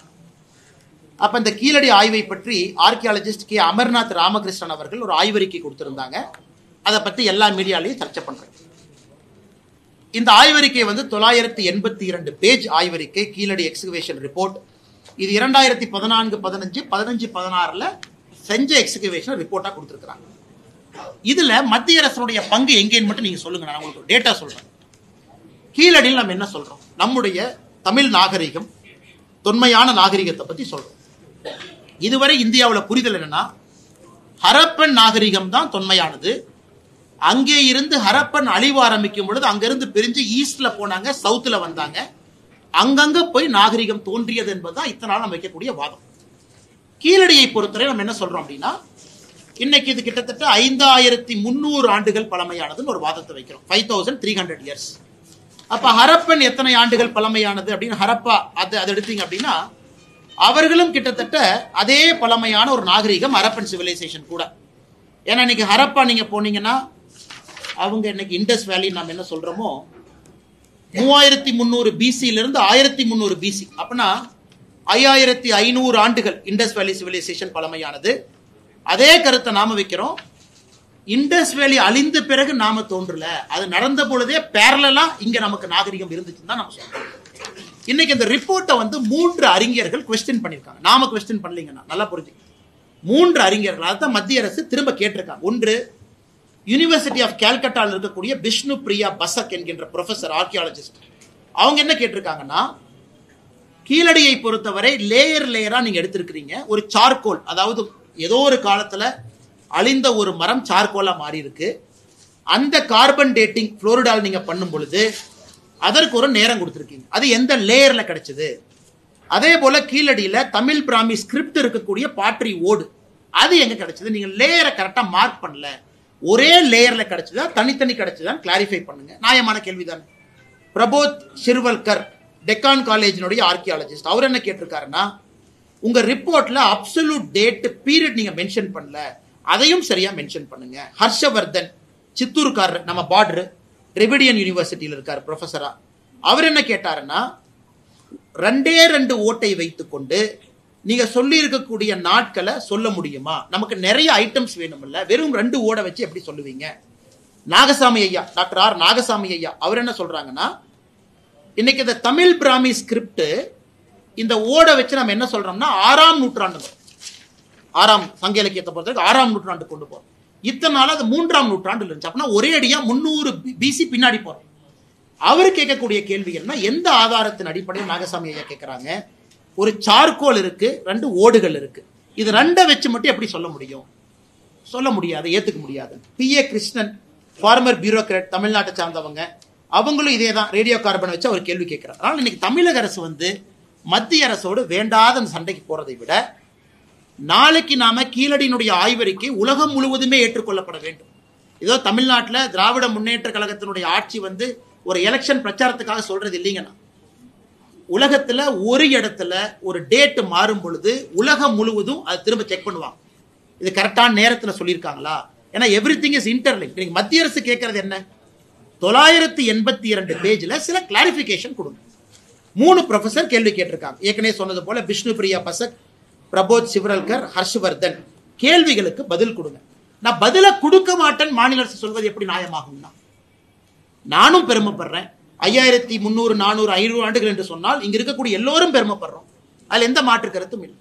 உலகத்தினுடைய தொன்மையான மொழி தமிழ்னு சொல்றோம். அப்ப தொன்மையான கலாச்சாரம் இங்கதான் இருக்கு. அதை ப்ரூஃபோட தான் கேட்கிறோம். ஆனா மத்திய அரசை பொறுத்தவரை நாளைக்கு ஒரிசா சொல்றாங்க, இல்ல நான் 2 ஓடு கண்டுபிடிச்சேன், இது 7500 வருஷங்கிறாங்க. கர்நாடகால சொல்றான், நான் தாயா ஃபர்ஸ்ட் வந்த தமிழுக்கு முன்னாடி, இது 8900 வருஷம். ஒரு மாநிலமுமே அவங்களுடைய அகலாராய்ச்சியில அவங்க ஒரு டேட்டை சொல்லும் பொழுது, ஆர்கியாலஜிக்கல் சர்வே ஆஃப் இந்தியா ஒரு ஸ்டாண்டர்டு பேட்டர்ன் வைக்கும் பொழுது எப்படி அது நார்த் வெர்சஸ் சவுத் ஆகும்? இங்க கூடிய சில திராவிட சித்தாந்தவாதிகள் சொல்றாங்க, தமிழர் நாகரிகத்தை மறைப்பதற்காக மத்திய அரசு முயற்சி பண்றாங்க. எதுக்கு மறைக்கணும்?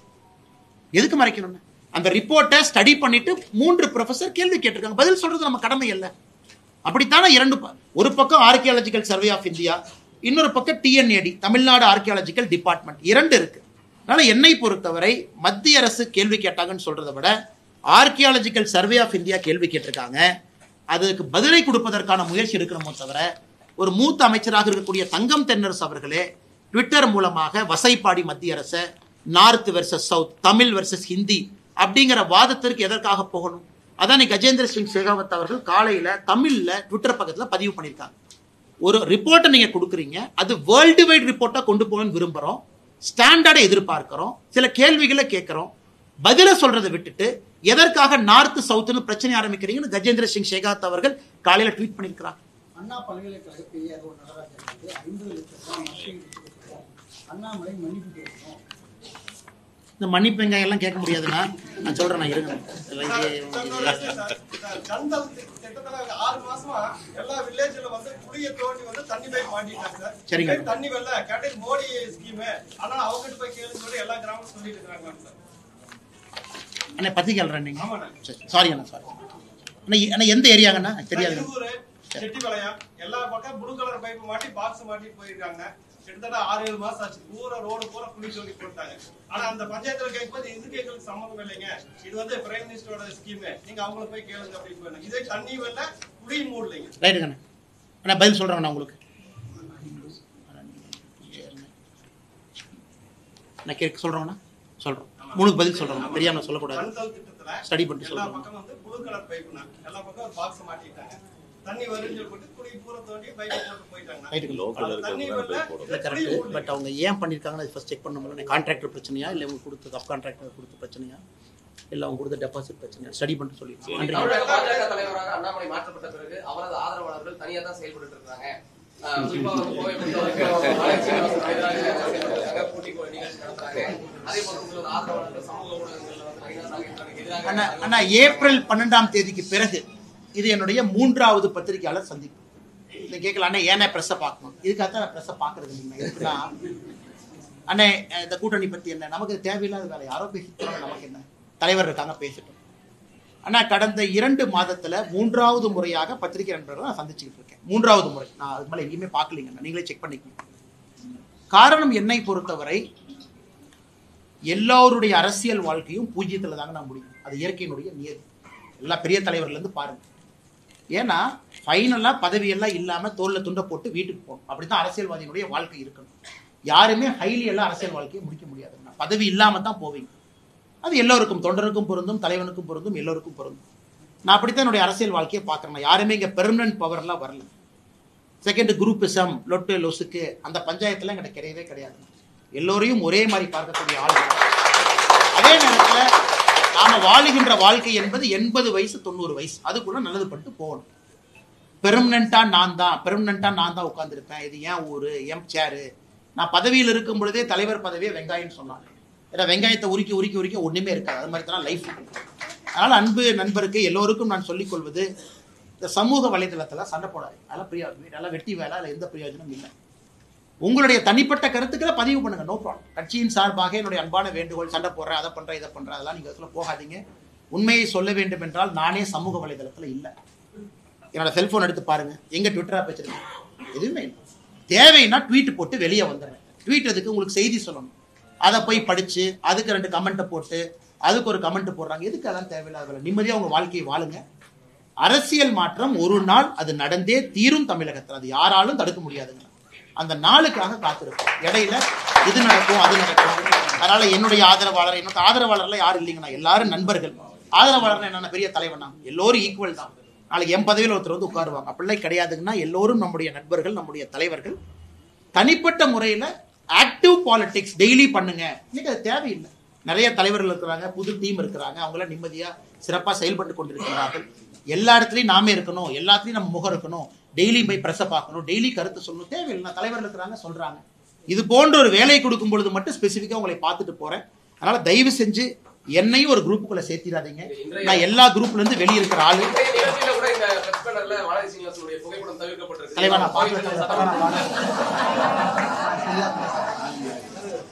இதுலங்க இது வந்து காமனா தமிழ்நாடு முழுக்க இருக்கு. சென்னையில அமைச்சர் பண்ணும்போது நீங்க சொன்னதுக்கு அப்புறம் தான் திரும்பி பாக்குறேன், நான் பார்க்கல. ஆனா இது வந்து ஆல் இந்தியா புரோட்டோகால் ஃபாலோ பண்ணிருப்பாங்க. அதாவது என்ன பண்ணிருப்பாங்கன்னா, ஒரு நட்டாஜி இருக்கிறாங்க, முருகன்ஜி இருக்கிறாங்க, நம்ம தலைவர் ஆல் இந்தியா புரோட்டோகால்னால அந்த அண்ணா இந்த பிரஸ் மீட் நான் பண்றேன், நான் இருக்கேன் சார். இந்த பிரஸ் மீட் முடிச்சதுக்கு அப்புறம் நான் இருக்கேன் சார். ஒரு நிமிஷம், அப்படியே தேசிய தலைவர், அவங்க விமென்ஸ் விங்கோட தேசிய தலைவர் தான் அண்ணா. அவங்க மகளிர் அணி நிகழ்ச்சியில போட்டுக்கலாம். எனக்கு தெரியும். ஆல் இந்தியா வந்து இது ஒரு மோடிஜியினுடைய 11 ஆண்டுகள் பிரஸ் மீட்டுங்கண்ணா. மோடிஜியினுடைய 11 ஆண்டுகள் கட்சி நிகழ்ச்சிக்கு நாங்க தான் நடத்துறோம். ஆமா, தலைவா நடத்துறோம். என்னை தேவையில்லாம அந்த ஒம்பல மாட்டி விடாதீங்க. என்னை இந்த பிரஸ் மீட்டுக்கு வர சொன்னாங்க. என் போட்டோ போட்டிருக்கதை இப்பதான் திரும்பி பாக்குறேன். அதனால அந்த போட்டோ பஞ்சாயத்துல இருந்து வெளியே வந்துருவோம். அக்கா என் வானத்தேக்க நெஞ்சில் இருக்கும்போது எதுக்கு நான் பின்னாடி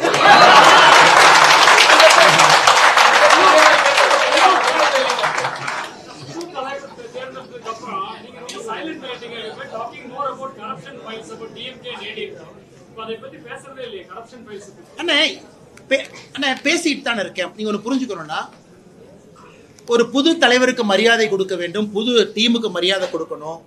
நம்ம எங்க தேவையோ அங்கே மட்டும் பேசணும். எல்லா நாளும் எதுக்கு வந்து பேசணுங்கன்னா, இது அகில இந்திய தலைவர் கோயம்புத்தூர்ல இந்த பிரஸ் மீட்டை நடத்தணும்னு சொன்னதுக்கு நான் வந்திருக்கேங்கண்ணா. அவ்வளவுதான். நாளைக்கு நயினார் என்ன இதை செய்யணும், நான் செய்ய போறேன். மற்றபடி இப்ப நீங்க கேட்டீங்க அண்ணா யூனிவர்சிட்டின்னு கேட்டீங்க. அண்ணா யூனிவர்சிட்டியுடைய தீர்ப்புக்காக காத்திருந்தேன். தீர்ப்பு முடியட்டும் பேசுவோன்னு. இன்னைக்கு அண்ணா ஒரு கேள்வி கேட்டீங்க, பதில் சொல்றதுக்கு ரெடியா வச்சுக்கோங்க, பதில் சொல்றேன்.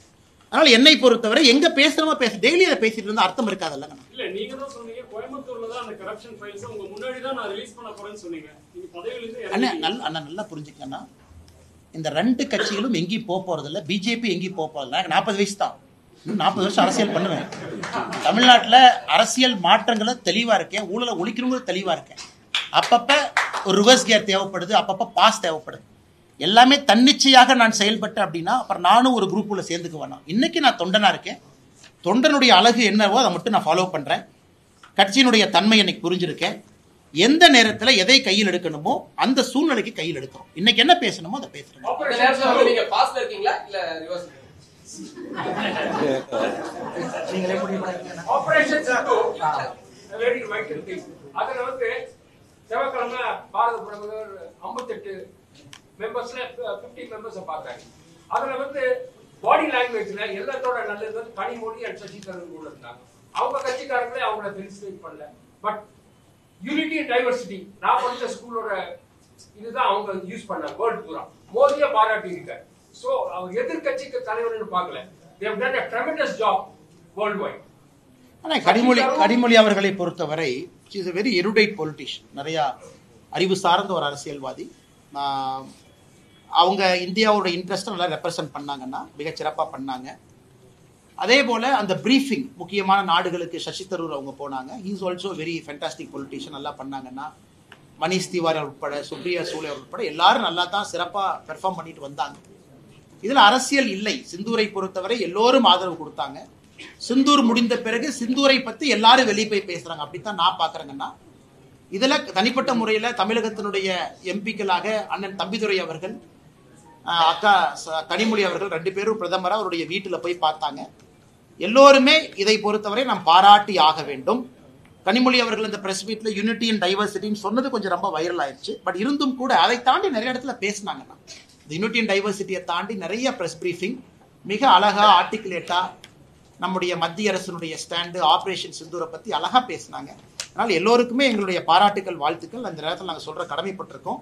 அதைத்தான் பிரதமர் மோடி அவர்களும் செய்தார்.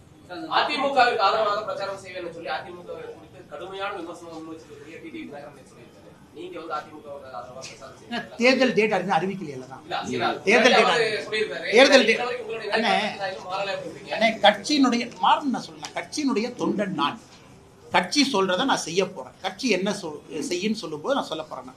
தேர்தல் வரட்டும், கூட்டணி ஃபார்ம் ஆகட்டும், எல்லோருமே நம்முடைய அஜெண்டா செட் ஆகட்டும், நேரம் வரும்போது பேசுவாங்க. இன்னைக்கு எதுக்கு எதுங்கண்ணா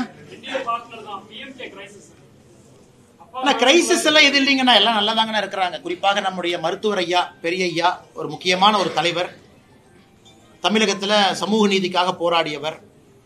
இந்தியாவில் எத்தனையோ அரசியல் தலைவர்கள் இருந்தாலும் கூட நான் வாழ்க்கையில பார்லிமெண்ட்டுக்குள்ள அசம்பிளிக்குள்ள போக மாட்டேன் அப்படின்னு சொல்லி அரசியல் செய்யக்கூடியவர் பெரியவர் டாக்டர் ஐயா. இன்னொரு பக்கம் மாற்றம் வேண்டும் என்று நினைக்கக்கூடியவர் சின்னவர் டாக்டர் ஐயா அன்புமணி ஐயா இருக்கிறாங்க. 2 பேரையுமே நான் எப்படி பார்க்கிறேன்னாங்கன்னா 2 பேரும் முக்கியமானவர்கள், இந்த காலகட்டத்திற்கு முக்கியத்துவம் வாய்ந்த தலைவர்கள். அதிலும் குறிப்பா அன்புமணி அண்ணங்கிட்ட எனக்கு ஒரு நல்ல ரிலேஷன்ஷிப் இருக்கு. காரணம் நிறைய பேசியிருக்கோம்.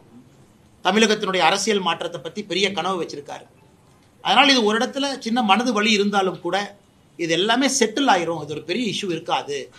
அப்பா பையன் 2 பேரும் மிக விரைவாக ஒரே நேர்கோட்டுக்கு வந்து விடுவார்கள் என்கின்ற நம்பிக்கை எனக்கு இருக்கு. காரணம் ஒரு வலிமையான இயக்கம், அது 2 பேரும் வலிமையான தலைவர்கள். அதனால் இது மற்றவங்கெல்லாம் பார்க்குற மாதிரி இது ஒரு பெரிய இஷ்யூவை நான் பார்க்கலீங்கன்னா இது சப்சைட் ஆகிருங்கிறது என்னுடைய கருத்து. டாக்டர் ஐயா மீடியேட் பண்ணலின்னு சொல்லிட்டாரு. திருமாவளவன் என்ன சொல்றது இருக்கிறதா, டாக்டர் ஐயா சொல்றது இருக்கிறதா? தமிழக அரசு வந்து ஜாதி சான்றிதழ்ல இந்துன்ற பேரை வந்து நீக்கி இருக்கிறதா சொல்லி ஆன்லைன்ல ஜாதி சான்றிதழ்ல வந்து இந்துன்ற பேரை வந்து நீக்கி இருக்கிறதா வந்து. ஆனா இது ஒரு கான்ட்ரோவர்சி நேத்து வந்துச்சு. பட் அவங்க கிளாரிஃபிகேஷன் இல்லைன்னு சொன்னாங்க இல்லைங்களா? பட் அது எல்லாத்தையும் இடாது அந்த மாதிரி இருக்குன்னு தான் சொல்றாங்க. தமிழக அரசு இல்லைன்னு ஒரு கிளாரிஃபிகேஷன் கொடுத்தாங்க. ஆனா ஆன்லைன்ல ஹிந்துங்கிற வார்த்தை இல்லை, அது வந்து கிளரிக்கல் எரர்ங்கிறாங்க. ஆனால் என்னை பொறுத்தவரை இது நீக்க முடியாதுங்கன்னா காரணம் தமிழக அரசுக்கு அந்த பவர்ஸ் கிடையாதுங்கண்ணா. இந்த சென்சஸ் அது எல்லாமே மத்திய அரசினுடைய கட்டுப்பாட்டில் இருக்கக்கூடிய விஷயங்கள், வார்த்தைகள்லாம் அவங்க மாற்ற முடியாது. அதனால் எனக்கு தெரிந்து தமிழக அரசு செய்வதற்கான சாத்தியக்கூறுகளே இல்லை. அது மிஸ்டேக்கா மட்டும்தான் இருந்திருக்கும்.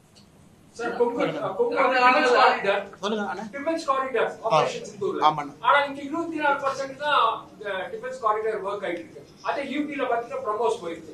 இந்த டிஃபென்ஸ் காரிடார் டிக்ளேர் பண்ணி 4 வருஷம் ஆச்சு. இன்னும் அவ்வளவு டெவலப் ஆகல. அதே மாதிரி யூபியை திட்டிட்டே இருப்பீங்க. பட் யூபில ப்ரமோஸ் வந்துருச்சு. இப்போ விஎம்டி டெக்னாலஜிஸ் ஆபரேஷன் சித்தூர்ல இருக்கிற ஸ்வதேசி மூவ்மெண்ட் எல்லாம் ஆந்திராக்கு போயிடுச்சு, யூபிக்கு போயிடுச்சு. கொங்கு ரீஜனுக்கு ஏன் வரலன்னா the state government responsible for that? 100% தான். மத்திய அரசு ஒரே நேரத்தில் 2 மாநிலத்துக்கு கொடுக்குறாங்க. டிஃபென்ஸ் கார்டர் இங்கே கொடுக்குறாங்க, டிஃபென்ஸ் கார்டர் யூபி கொடுக்குறாங்க. யூபியினுடைய ப்ரோக்ரஸ் பாருங்க. 30,000 கோடி ரூபாய்க்கு மேல இங்க இன்வெஸ்ட்மெண்ட் வந்திருக்கு. தமிழ்நாட்டுக்கு எவ்வளவு வந்திருக்குன்னா ஒண்ணுமே வரல. முதலமைச்சர் அவங்க வந்து இன்வெஸ்டர் மீட்னு ப்ரோமோட் பண்றாரு. எங்கேயாச்சும் டிஃபென்ஸ் காரிடார்னு வாயை திறந்து பேசியிருக்காரா? டிஃபென்ஸ் காரிடார்ல பணம் போடுங்கன்னு சொல்லியிருக்காங்களா? அந்த இன்வெஸ்டர் சமிட் சென்னையில் நடந்த பொழுது டிஃபென்ஸுக்குன்னு தனியா நடத்தினாங்களா? முதலமைச்சருக்கு அக்கறை இல்லை. தமிழகத்திற்கு வர வேண்டியதெல்லாம் யூபிக்கு போகுது. டிஃபென்ஸை பொறுத்த வரைக்கும் எந்த டிஃபென்ஸ் இண்டஸ்ட்ரியும் கோயம்புத்தூர் பக்கம் வர தயாரா இல்லை. ஆனா கோயம்புத்தூர் தான் டிஃபென்ஸ் இண்டஸ்ட்ரிக்கு சூட்டபிளான இடம். அவ்வளவு எஸ்எம்இ இருக்காங்க, அவ்வளவு லேத் ஃபேக்டரி இருக்கு, அவ்வளவு ஸ்கில்டு லேபர் இருக்கு. மாநில அரசினுடைய அக்கறையின்மை காரணமாக தமிழகத்திற்கு வர வேண்டிய எவ்வளவோ முதலீடுகள் வெளியே போயிட்டு. தேசிய ஜனநாயக கூட்டணியில இருந்து தாவேக தலைவர் விஜய்க்கு வந்து அழைப்பு விடுக்கப்பட்டதா சொன்னாங்க. ஆனா அங்க இருந்து எந்த விதமான ஒரு ரிசல்ட் இல்ல. அவர் விஜய் வருவது தேசிய ஜனநாயக கூட்டணிக்கு பலமா இல்லையா? இது விஜய்கிட்ட தாங்க நான் கேட்கணும். எங்கிட்ட கேட்டேன் எப்படின்னா, பொறுத்த வரைக்கும் அவர் வர்றது வந்து அண்ணே ஒரு கூட்டணி வந்து 2 வகையில் இருக்குண்ணே. பொருந்துகின்ற கூட்டணி, பொருந்தா கூட்டணி 2 இருக்கு. ஒரு சாம்பார் தூக்கி போடு, அதுக்குள்ள ரசத்தை ஊத்து, அதுக்குள்ள ஒரு 2 மோர் மிளகாய் அள்ளி போடு, அதுக்குள்ள 2 மிளகாய் கிள்ளி போடு, எல்லாத்தையும் போய் கிச்சடி பண்ணிட்டு மக்கள்கிட்ட சாப்பிடுங்கன்னா மக்கள் சாப்பிட மாட்டாங்க. ஆனால் என்னை பொறுத்தவரை நம்முடைய தேசிய ஜனநாயக கூட்டணி தமிழகத்துல இன்னைக்கு அதிமுக பாஜக அமைகின்ற கூட்டணி ஒரு பொருந்துகின்ற கூட்டணியாக அமையும் என்கின்ற நம்பிக்கை இருக்கு. வருகின்ற காலத்துல பொருந்துகின்ற கூட்டணியாக. இதுல வந்து ஐடியாலஜிக்கலி ரொம்ப தூரம் இருக்கிறவங்க அவங்க எல்லாத்தையும் உள்ள கொண்டு வந்து போட்டோம் அப்படின்னாங்கன்னா, அதான் நான் ஏற்கனவே ஒரு பிரஸ் மீட்ல சொன்னா சில பேர் தவறா கூட புரிஞ்சுக்கிட்டாங்க. எண்ணிக்கை என்பதை விட எண்ணம் முக்கியம். எப்பவுமே கூட்டணியை பொறுத்தவரை நம்ம எண்ணம் என்ன அப்படின்னு. இப்ப விஜய் அவர்களை பொறுத்தவரை பிஜேபி எங்களுடைய ஐடியாலஜிக்கல் எதிரி அப்படின்னு சொல்றாங்க. தமிழகத்தை பொறுத்தவரை டிஎம்கே எங்கள் எதிரிங்கிறாங்க. ஆனால் நீங்க விஜய்கிட்ட தான் கேட்க முடியும், ஆக்டர் அவங்க கிட்ட எப்படி வந்து இது பொருந்தும் அப்படின்னு. அதனால பொருந்தும் பொருந்தா இதுல நீங்களே கணக்கு போட்டுக்கங்க. இன்னைக்கு கூட்டணியை பற்றி பேசக்கூடிய இடத்துல நான் இல்லை. மாநில தலைவர் இருக்கிறாங்க, தலைவர்கள் இருக்கிறாங்க. என்னுடைய கருத்து பொருந்தும் கூட்டணியாக அமைய வேண்டும் என்பது மட்டும் என்னுடைய. ஏடிஎம்கே பிஜேபி மட்டும் எப்படி பொருந்துங்கிறீங்க? நீங்க இருமொழி கொள்கை சொல்றீங்க, அவங்க இருமொழி கொள்கை சொல்றாங்க. அதுக்கு தான் காமன் மினிமம் ப்ரோக்ராம், அதுக்கு தான் காமன் மினிமம் ப்ரோக்ராம்ங்கற வார்த்தையை பயன்படுத்துறாங்க. மும்மொழி கொள்கைக்கு வந்து கிடையாது, நாங்க இருமொழி கொள்கையில ஸ்ட்ராங்னு சொல்றாங்க. அவங்க திராவிடிய மூவ்மெண்ட்ல இருக்காங்க. அவங்க உங்களோட எப்படி பொருந்தி வராங்க? அதுக்கு தான் அண்ணாமலை எடப்பாடி பழனிசாமி வந்து ஒரு கூட்டணி கட்சி தலைவராக மறிக்க வந்து கூட்டத்தில் நீங்களே பேசுறீங்க. அண்ணே காமன் மினிமம் ப்ரோக்ராம் தலைவா இங்க பாருங்க. எனக்கும் அமித்ஷாஜி அவர்களுக்கும் அவருடைய இல்லத்துல என்ன பேச்சுவார்த்தை நடந்தது அப்படிங்கிறது எனக்குள்ள, அது பத்திரிகையாளர் சந்திப்பில் நான் பேசக்கூடாது. நான் என்னுடைய கருத்துக்களை என்ன சொல்லி இருக்கேன் எங்களுடைய தேசிய தலைவருக்கு, நான் மாநில தலைவர் பொறுப்பிலிருந்து வெளியே வருவதற்கு முன்பு, அது எனக்குள்ள. அதை நான் வெளியே சொன்னேன் அப்படின்னா அந்த மாநில தலைவர் பதவிக்கு நான் லாயக்கு இல்லாமே 4 வருஷம் இருந்திருக்குன்னு அர்த்தம். ஸோ ஏற்கனவே சொன்னது போல இன்னைக்கு எல்லாத்தையும் கேட்டுட்டு மத்திய தலைமை நம்முடைய நட்டா அவர்கள், நம்முடைய அமித்ஷா அவர்கள் ஒரு முடிவு எடுத்திருக்கிறாங்க. அதுல மிக தெளிவாக சென்னையில் நடந்த பிரஸ் மீட்ல அமித்ஷா அவங்க சொன்னாங்க, காமன் மினிமம் ப்ரோக்ராம் சிஎம்பின்னு ஒரு வார்த்தையை பயன்படுத்தினாங்க. ஆமா, எங்களுக்கும் ஏடிஎம்கேக்கும் கொள்கை அடிப்படையில் நிறைய பிரச்சனை இருக்குது. ஆனா எங்களுக்கு பிடிச்ச சில விஷயம் ஏடிஎம்கேக்கு பிடிக்காது, ஏடிஎம்கேக்கு பிடிச்ச விஷயம் எங்களுக்கு பிடிக்காது. அதனால காமன் மினிமம் ப்ரோக்ராம்னு 2 பேர்த்துக்கும் ஒத்து போற கொள்கைகளை அந்த ப்ரோக்ராம்ல இருக்கும், அதை நாங்க செயல்படுத்துவோம் அப்படிங்கிற வார்த்தையை பயன்படுத்தினாங்க. நீங்க கேட்டத கேள்விக்கான பதில் அதுலயே இருக்கு. இதை வந்து எங்களுடைய தலைவர் அமித்ஷா அவர்கள் தெளிவுபடுத்துறாங்க. ஆமா உண்மைதான், நாங்க 3 மொழி கொள்கை, நாங்க தேசிய கல்விக் கொள்கை எல்லாம் சொல்றோம். அனைத்து இந்திய அண்ணா திராவிட முன்னேற்ற கழகத்தை பொறுத்தவரை வேண்டாங்கிறாங்க, உண்மைதான். அதனால இந்த கூட்டணியை பொறுத்தவரை காமன் மினிமம் ப்ரோக்ராமோட தான் நாங்க வர்றோம் அப்படின்னு சொன்ன பிறகு இதற்கு மேல நான் என்ன பதில் சொல்றேன்னா, நாளைக்கு பிஜேபி அதிமுக ஆட்சி வந்தாலுமே ஏடிஎம்கேவோட ஸ்டாண்ட் இருக்கக்கூடிய அந்த இருமொழி கொள்கை தான் இருக்கும் அப்படின்னு ஒத்துக்கலாமா? அது 2 கட்சி தலைவர். நான் இந்த ஒரு நிமிஷம் கேளுங்க சொல்றேன். ஆனா கேள்வி கேட்கக்கூடிய ஆர்வத்தை பதில் சொல்லும் போது கேட்கக்கூடிய ஆர்வத்தையும் நீங்க காட்டணும். கேள்வி கேட்கும்போது எவ்வளவு ஆர்வமா கேட்கணும். அது எங்க கட்சியினுடைய தலைவர்களும் அனைத்து இந்திய அண்ணா திராவிட முன்னேற்ற கழகத்தினுடைய தலைவர்களும் உட்கார்ந்து அந்த காமன் மினிமம் ப்ரோக்ராமை டிராஃப்ட் பண்ணும்போது நீங்க கேட்க வேண்டிய கேள்வி. காமன் மினிமம் ப்ரோக்ராம் எலெக்ஷனுக்கு முன்னாடி வரத்தானே போதுங்கண்ணா. அமித்ஷா அவங்க சென்னையில சொன்னாங்க, காமன் மினிமம் ப்ரோக்ராம பத்திரிகை நம்பர் நீங்க படிக்கத்தான் போறீங்க. ஓ இதான் சிஎம்பியான். அதன் பிறகு நீங்க கேட்கக்கூடிய கேள்வி இன்னைக்கு கேட்டா எப்படி பதில் சொல்லுவாங்கண்ணா? அது அண்ணா அதான் 2 கட்சிகளுக்கும் மாறுபட்ட ஐடியாலஜி இருக்கும் பொழுது அமித்ஷா அவங்க சென்னையில சொல்றாங்க காமன் மினிமம் ப்ரோக்ராம். 2 பேரும் சேர்ந்து அடிப்படையான கொள்கைகளை வச்சு அந்த கூட்டணிக்கு போறோம். அவர் சொன்ன பிறகு நேரம் கொடுக்கணும். பிஜேபியினுடைய தலைவர் நயினாரன் இருக்கிறாங்க, அனைத்து இந்திய அண்ணா திராவிட முன்னேற்ற கழகத்தினுடைய பொதுச்செயலாளர் இருக்கிறாங்க, ஒரு கமிட்டி போடுவாங்க, அவங்க உட்காருவாங்க, சிஎம்பியை டெவலப் பண்ணுவாங்க, நம்ம முன்னாடி வைக்க போறாங்க. இன்னைக்கு நான் அந்த பொறுப்புல சிஎம்பி என்னன்னு சொல்ற பொறுப்புல நான் இல்லை. அது அந்த பொறுப்புல தலைவர்கள் இருக்கிறாங்க. அது வரும் பொழுது நீங்க கேள்வி கேட்டா நியாயமான கேள்வி. அண்ணே இது இருக்கு, இது உங்களுக்கு ஆல்ரெடி ஒன்று சிஎம்பியில போட்டிருக்கீங்க, ஆனா நீங்க 2 பேரும் சண்டை போட்டுட்டீங்களே, உங்களுக்கு கேட்கறதுக்கு எல்லா உரிமையும் இருக்கு. இதே கேள்வியை இன்னும் கொஞ்ச நாள் கழிச்சு கேளுங்கன்னு தான் நான் சொல்றேன். இன்னைக்கு நான் எப்படி பதில் சொல்லுவேன்னு தான் நான் சொல்றேன். வந்துட்டாங்க. ஆனா ஒரே நிமிஷம், கடந்த சில தினங்களுக்கு முன்னாடி ஆர்எஸ் பாரதி வந்து ஒரு பேட்டி கொடுக்குறாரு, மேடையில் பேசுறாரு. அதுல வந்து மோடிஜி 8 முறை தமிழ்நாட்டுக்கு வர்றாரு, இப்ப அமித்ஷா வந்து என்ன பண்ண முடியும் அப்படின்னு கேட்கிறாரு. இது ஒரு தொடர்ச்சியா ஒரு இது 14 முறை மோடிஜி தமிழ்நாட்டுக்கு வந்து மோடி வந்து என்னத்தை பார்த்தாரு, எப்படி நாங்க தானே ஜெயிச்சோம்.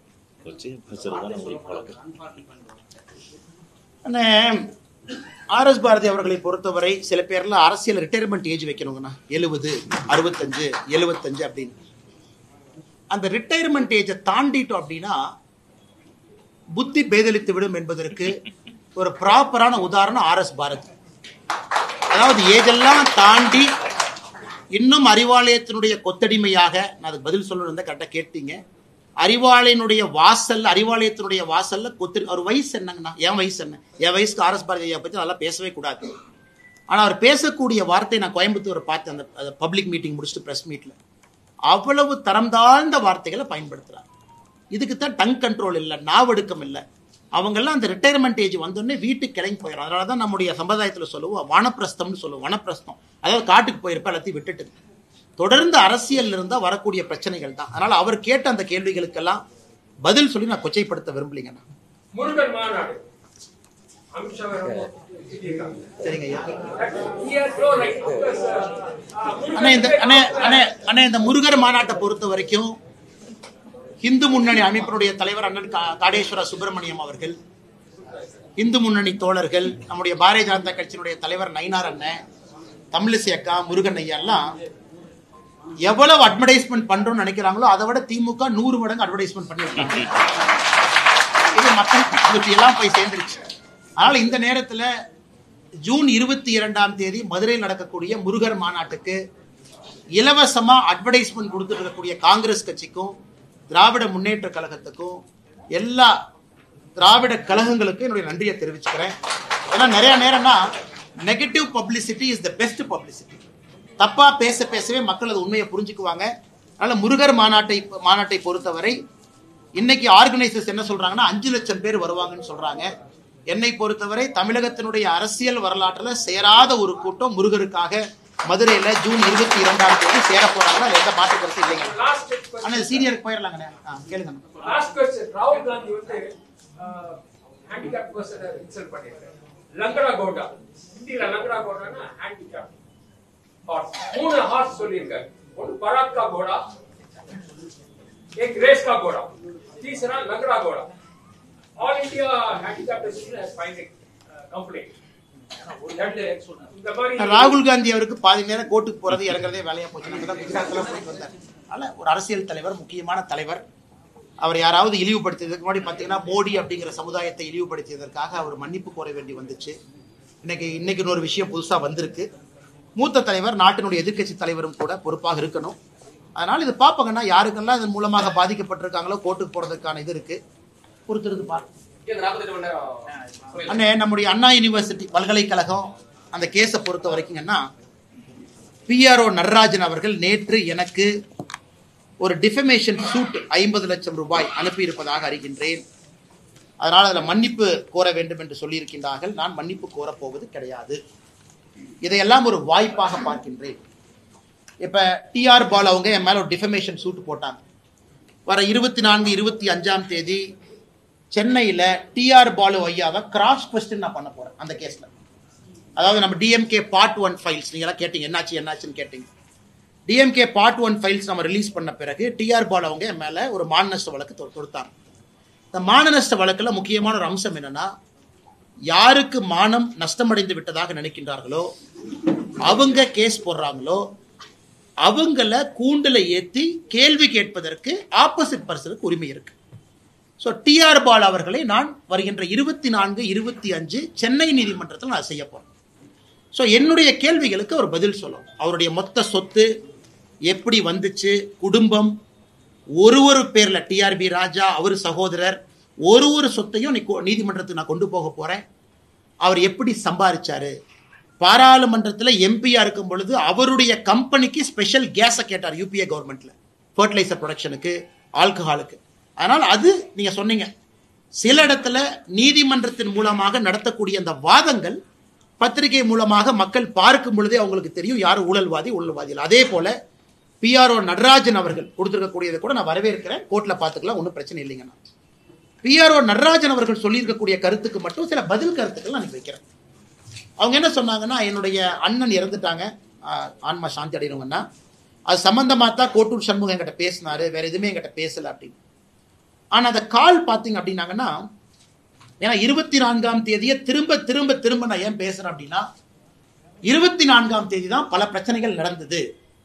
அந்த ஞானசேகரனை போலீஸ் ஸ்டேஷன் கூட்டிட்டு போய் வெளியே விட்டாங்க. ஸோ 24ஆம் தேதி மிக முக்கியமான ஒரு நாள், டிசம்பர்.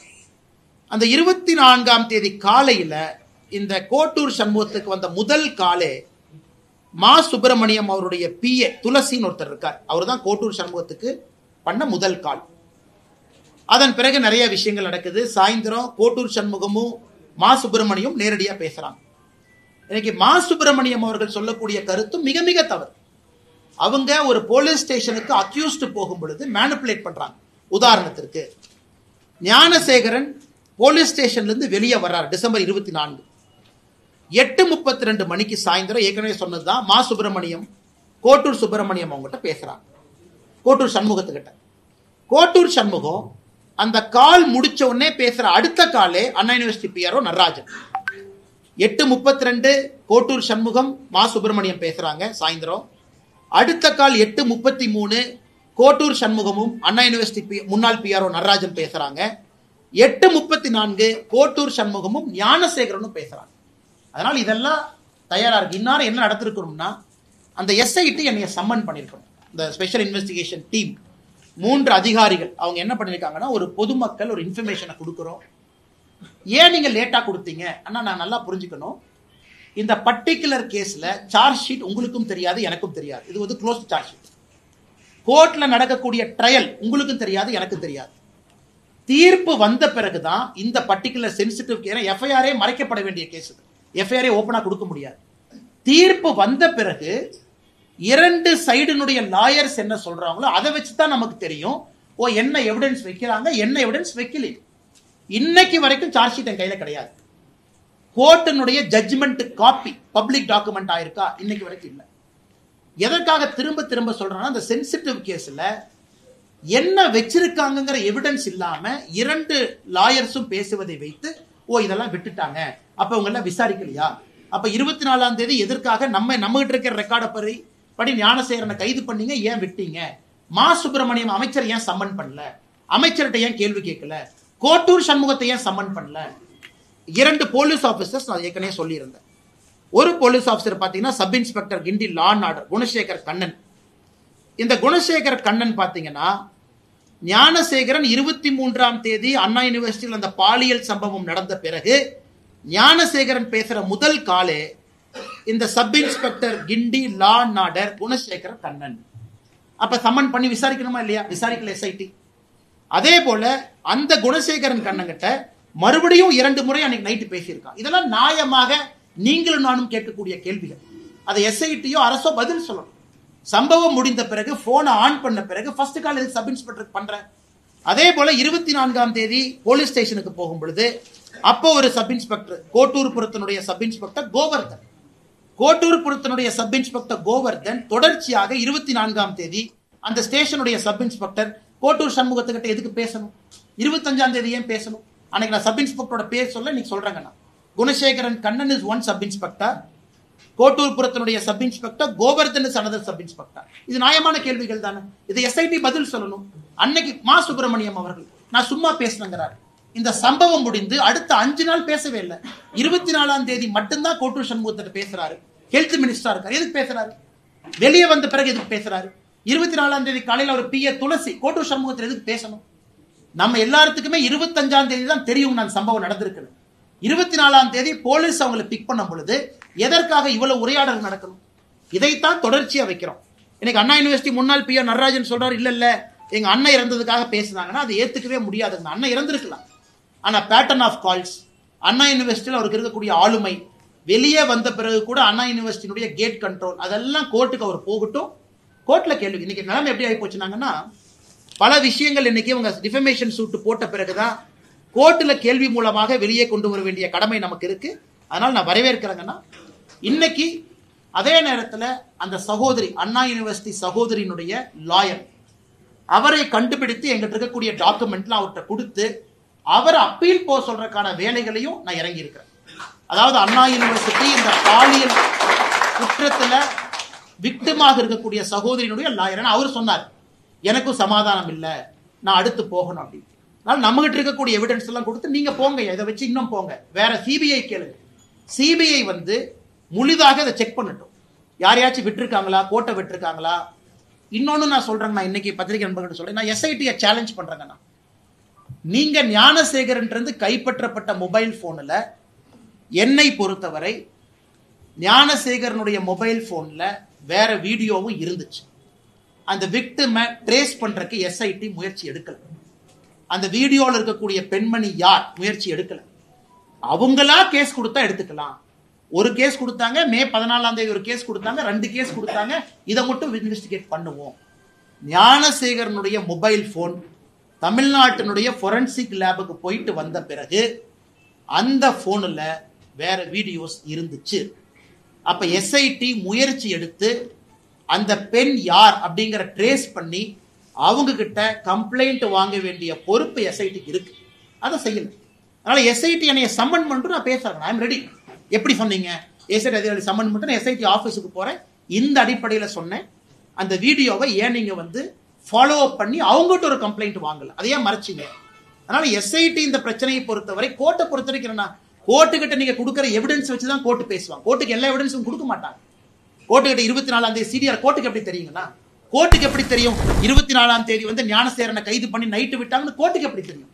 கோர்ட்டை பொறுத்தவரை போலீஸ் கொடுத்த சார்ஜ் ஷீட்டும் டிஃபென்ஸ் சொல்ற ஆர்குமெண்ட்டை கேட்டுத்தான் நீதியரசர்கள் நீதி கொடுக்குறாங்களோ தவிர பேக்ரவுண்ட்ல நடந்ததெல்லாம் எந்த கோர்ட்டுக்குமே தெரியாது. அதனால நீதிமன்ற அவமதிப்பு இந்த டிராமால எங்கிட்ட பண்ணக்கூடாது. யாரோ பார்த்த கவர்மெண்ட் லாயர் யாராச்சும் எதிர்த்து பேசினா நீதிமன்ற தொடருங்க, நீதிமன்ற எப்படி நீதிமன்ற போடுவீங்க? நீங்க கோர்ட்டுக்கு கொடுத்த சார்ஜ் ஷீட் கோர்ட் ஆர்கியூ பண்ணுது. நீங்க சார்ஜ் ஷீட்லயே பல ஓட்டைகள் இருக்கு. சார்ஜ் ஷீட்ல பல விஷயங்கள் சேர்த்தவே இல்லை. யாராவது துணை போய் இருக்கக்கூடிய சப் இன்ஸ்பெக்டரையே அரெஸ்ட் பண்ணல. இத்தனை பேர் மொபைல் போன்ல பேசுறாங்க. ஏன் மினிஸ்டர் சம்மன் பண்ணி கேட்கல? இன்னைக்கு நான் மா சுப்பிரமணியன் குற்றவாளி நான் சொல்லிங்க. மா சுப்பிரமணியம் அவர்கள் 24ஆம் தேதி 23ஆம் தேதி 25ஆம் தேதி சம்பவத்திற்கு தொடர்பு இருக்கு. நீங்க ஏன் கேட்கல? பதில் சொல்ல வேண்டியது அவருடைய கடமை. அவருடைய பிஏக்கு என்ன வேலை? கோட்டூர் சண்முகத்திட்ட பேசணும். கோட்டூர் சண்முகத்துக்கு என்ன வேலை? மாசுகிட்ட ஃபர்ஸ்ட் கால் பேசுவேன், 2வது கால் பிஆர்ஓ நடராஜன் பேசுவேன், 3வது கால் ஞானசேகரன் பேசுவேன். 3மே அடுத்தடுத்த கால்.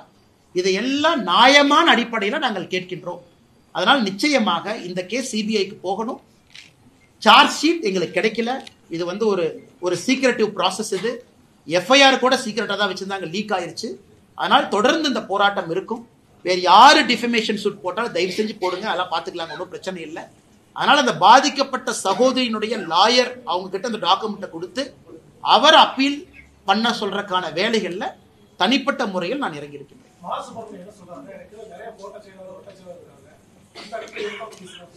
அண்ணா 24ஆம் தேதி 25ஆம் தேதி பேசின கால் மா சுப்பிரமணியம் அவருடைய மொபைல் போன்ல இருந்து கோட்டூர் சண்முகத்துக்கு டைரக்டா பேசின ஒரே நாள் 24ஆம் தேதி தான். அதுக்கு முன்னாடி நாட்களும் பேசல, பின்னாடி சில நாட்களும் பேசல. அவருடைய பிஏ துளசி மூலமாகத்தான் அவர் பேசுறாரு. 24ஆம் தேதி ஞானசேகரன் அந்த போலீஸ் ஸ்டேஷன் லாக்அப்ல இருந்து வெளியே வந்த பிறகு கோட்டூர் சண்முகத்திற்கு 1/2 மணி நேரத்துல மா சுப்பிரமணியம் அவர்கள் பேச வேண்டிய காரணம் என்ன? காரணமே இல்லை. சரி, நான் எங்களுக்கு இருக்கக்கூடிய வட்ட செயலாளர் நான் பேசுறேன்னு சொன்னா அடுத்த 5 நாள் ஏன் பேசல? அதுக்கு முன்னாடி 5 நாள் ஏன் பேசல? அதனால மா சுப்பிரமணியம் அவர்களை பொறுத்தவரை இதெல்லாம் பதிலளிக்க வேண்டிய கடமை இருக்கு. எங்க சொல்லணும்? எஸ்ஐடி சொல்லணும். எங்க சொல்லணும்? காவல்துறை அதிகாரிகள்கிட்ட சொல்லணும். எதுவுமே சொல்லாம நாங்கள் கேள்விகள் கேட்கின்றோம். முழுவதுமாக உண்மை வர வேண்டும் என்று விரும்புகின்றோம். அதான் எங்க வேலையோ தவிர எங்கிட்ட போலீஸ் இயந்திரமோ ஃபொரன்சிக் டிபார்ட்மெண்ட்டோ கையில ஒரு 100 கான்ஸ்டபிளோ இல்ல. இந்த கேஸ் எடுத்து நாங்க நடத்துறது இருக்கக்கூடிய ஆதாரத்தை வைத்து உண்மையான கேள்விகளை கேட்கின்றோம். பதில் சொல்ல வேண்டிய கடமை அரசுக்கு இருக்கு.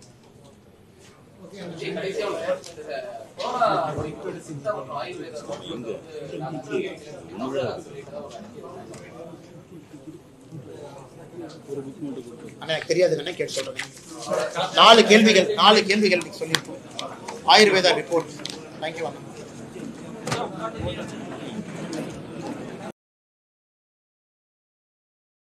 अजीत डोभाल ही इन सबके पीछे थे और इन्होंने ही पीडीपी पार्टी बनवाई।